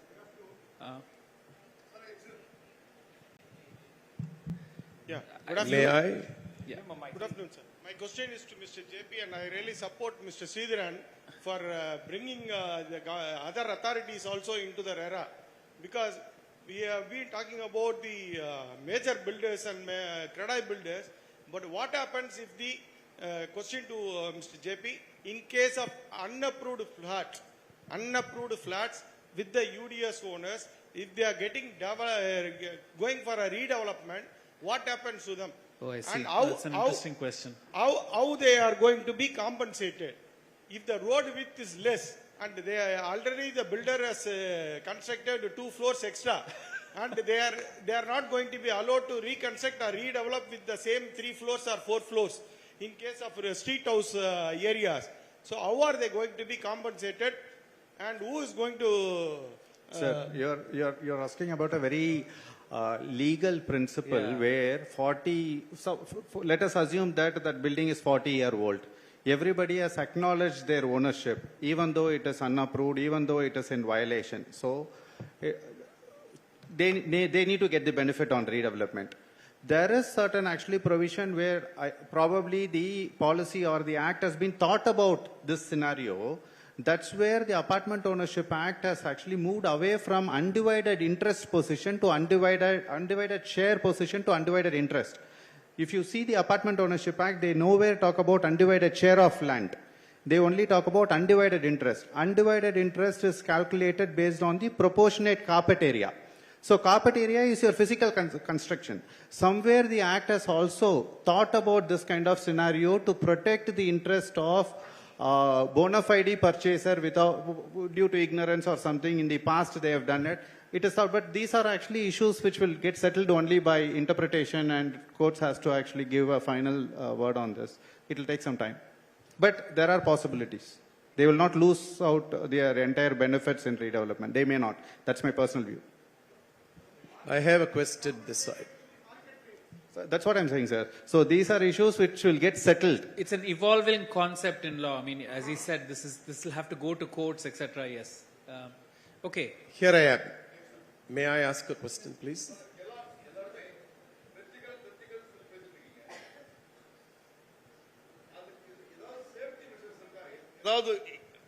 unwanted happenings நடந்ததுனா என்ன safety measures இருக்கு சொல்லுங்க கொஞ்சம். ஏன்னா உங்க real எஸ்டேட்ல construction காஸ்ட்டை குறைக்கிறதுக்காக நீங்க 25 மாடி கட்டிட்டு போயிடுவீங்க சார். ஏதாவது ஒன்று எவ்வளோ பார்க்குறோம் ஆல் ஓவர் இந்தியா, பேன் இந்தியாவில் சம் ஆக்சிடென்ட்ஸ் பார்க்கும்போது பேத்தட்டிக்காக இருக்கு. ஏதாவது காப்பாற்ற முடியுதா? அப்புறம் தூக்கி போடுறாங்க கீழே. What is the use of? நான் இன்னொரு பாயிண்ட், இந்த மெட்ரோ அதெல்லாம் போடுறாங்க. ஃபர்ஸ்ட் ஃபேஸ் 1 இன்ட்ரடியூஸ் பண்ணாங்க, 7,000 கோடி 2 ரூட் போட்டாங்க. அதுக்கப்புறம் ஃபேஸ் 2 50,000 கோடி 60,000 கோடி whatever it may be.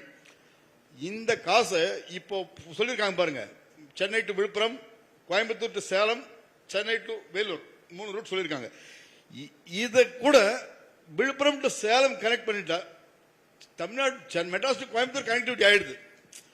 இன்னும் நீங்க சிட்டி எக்ஸ்பேண்ட் பண்ணுங்க சார். ஏன் நீங்க ஒரே பெரம்பூர்லயே கீழ்ப்பாக்கத்திலேயே புரசவாக்கத்திலேயே வந்துட்டு இருக்கீங்க? நீங்க விழுப்புரம் வரைக்கும் எக்ஸ்பேண்ட் பண்ணுங்க சார். டோன்ட் மெட்ரோ லீஸ்ட் பாத்ரா போட் தி சிட்டி. ஓகே, கொஞ்சம் வெளியே போங்க. இந்த மூச்சு காத்து கொஞ்சம் வெளி காத்து உள்ள படணும் மக்களுக்கு. நீங்க 24 மாடி இருந்தா கூட திருப்தி இருக்காது. அது உங்களுக்கு தெரியுமா? வில்லேஜ்ல இருந்து பார்த்தா தெரியும் உங்களுக்கு. I think that was more of a opinion. That was a suggestion, but maybe the safety aspect if you want to address. Sir, நீங்க சொன்னதுல வந்து ஹைட் போனா ரொம்ப ஈஸி, உங்களுக்கு ரேட் கம்மின்னு சொல்றீங்க. அது opposite. More the height the more the cost. இன்னொன்னு, வித்தவுட் சேஃப்டி யாருமே இனிமே இந்தியாவில் பில்டிங் பண்ண முடியாது.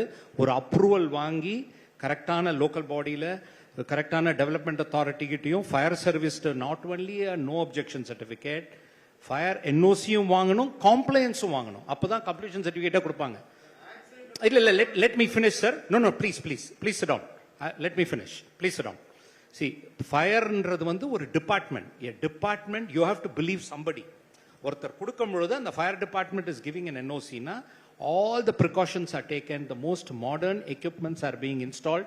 This is how it happens. And everywhere accidents can happen. Train goes, train accident happens. I'm not saying no, but world over, இந்தியாலையும் சரி, தமிழ்நாடு தவிர்த்து, சென்னை தவிர்த்து, நீங்க பெங்களூர், ஹைதராபாத், பாம்பே, எங்க போனாலும், டெல்லியில போனாலும் vertical growth is happening. This is the development, but all aspects of safety have to be taken. Adula undoubtedly no questions on that. Thank you. If RERA is created for customer service, should not RERA be empowered to check the construction standards and quality from time to time? Can you where is this question coming from? Here. Okay. If you can introduce yourself as well. My name is Nandakumar. I'm from Ananagar, Chennai, Dynamic.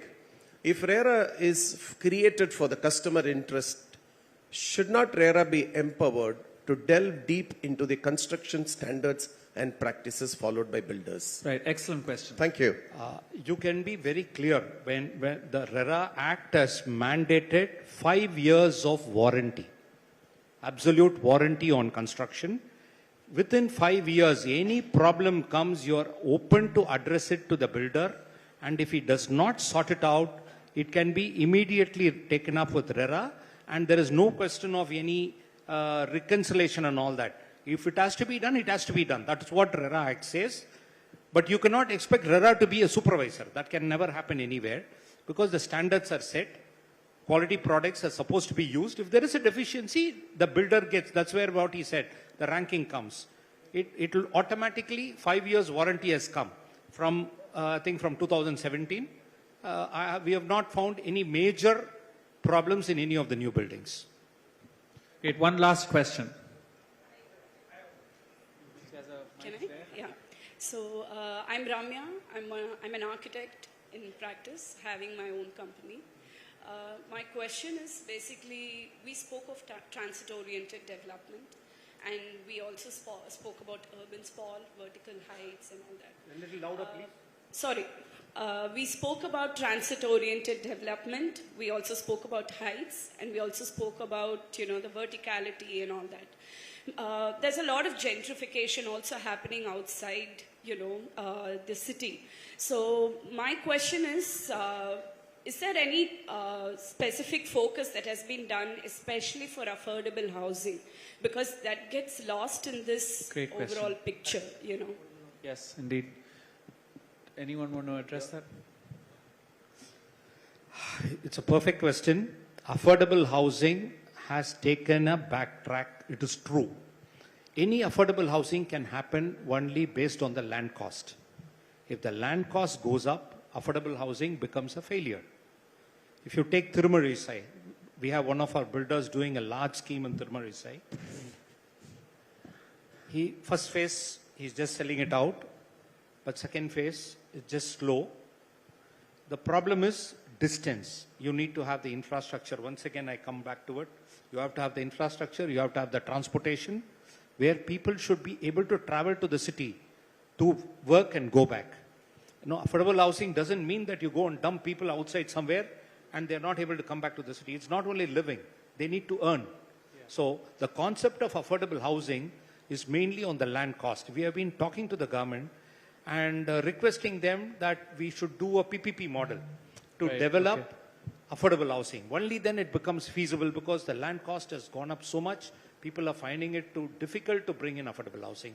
That too, Chennai peripheral. Maybe tier 2, tier 3 cities it's successful, but in Chennai it's not been very successful.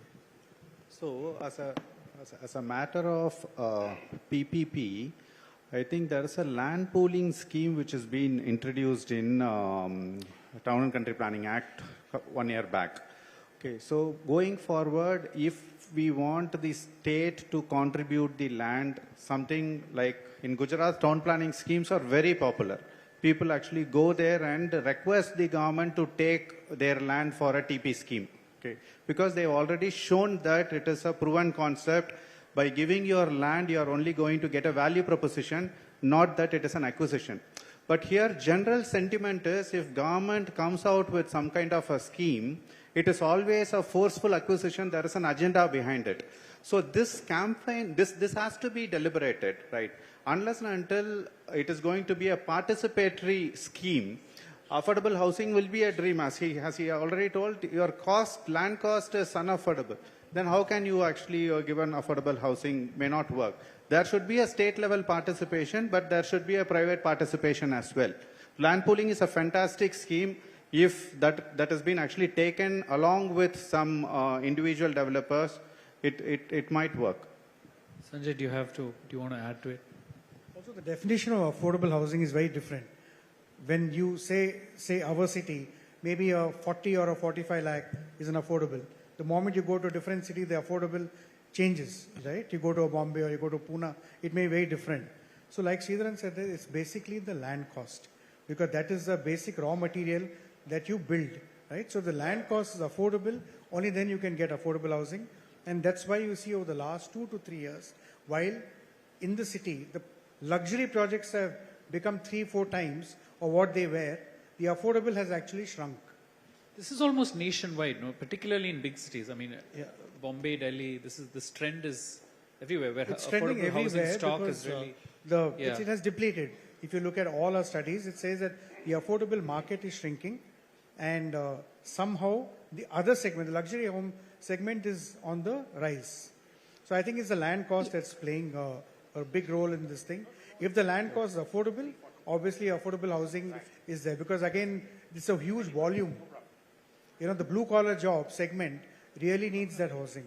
It's all about getting them a house in their budget.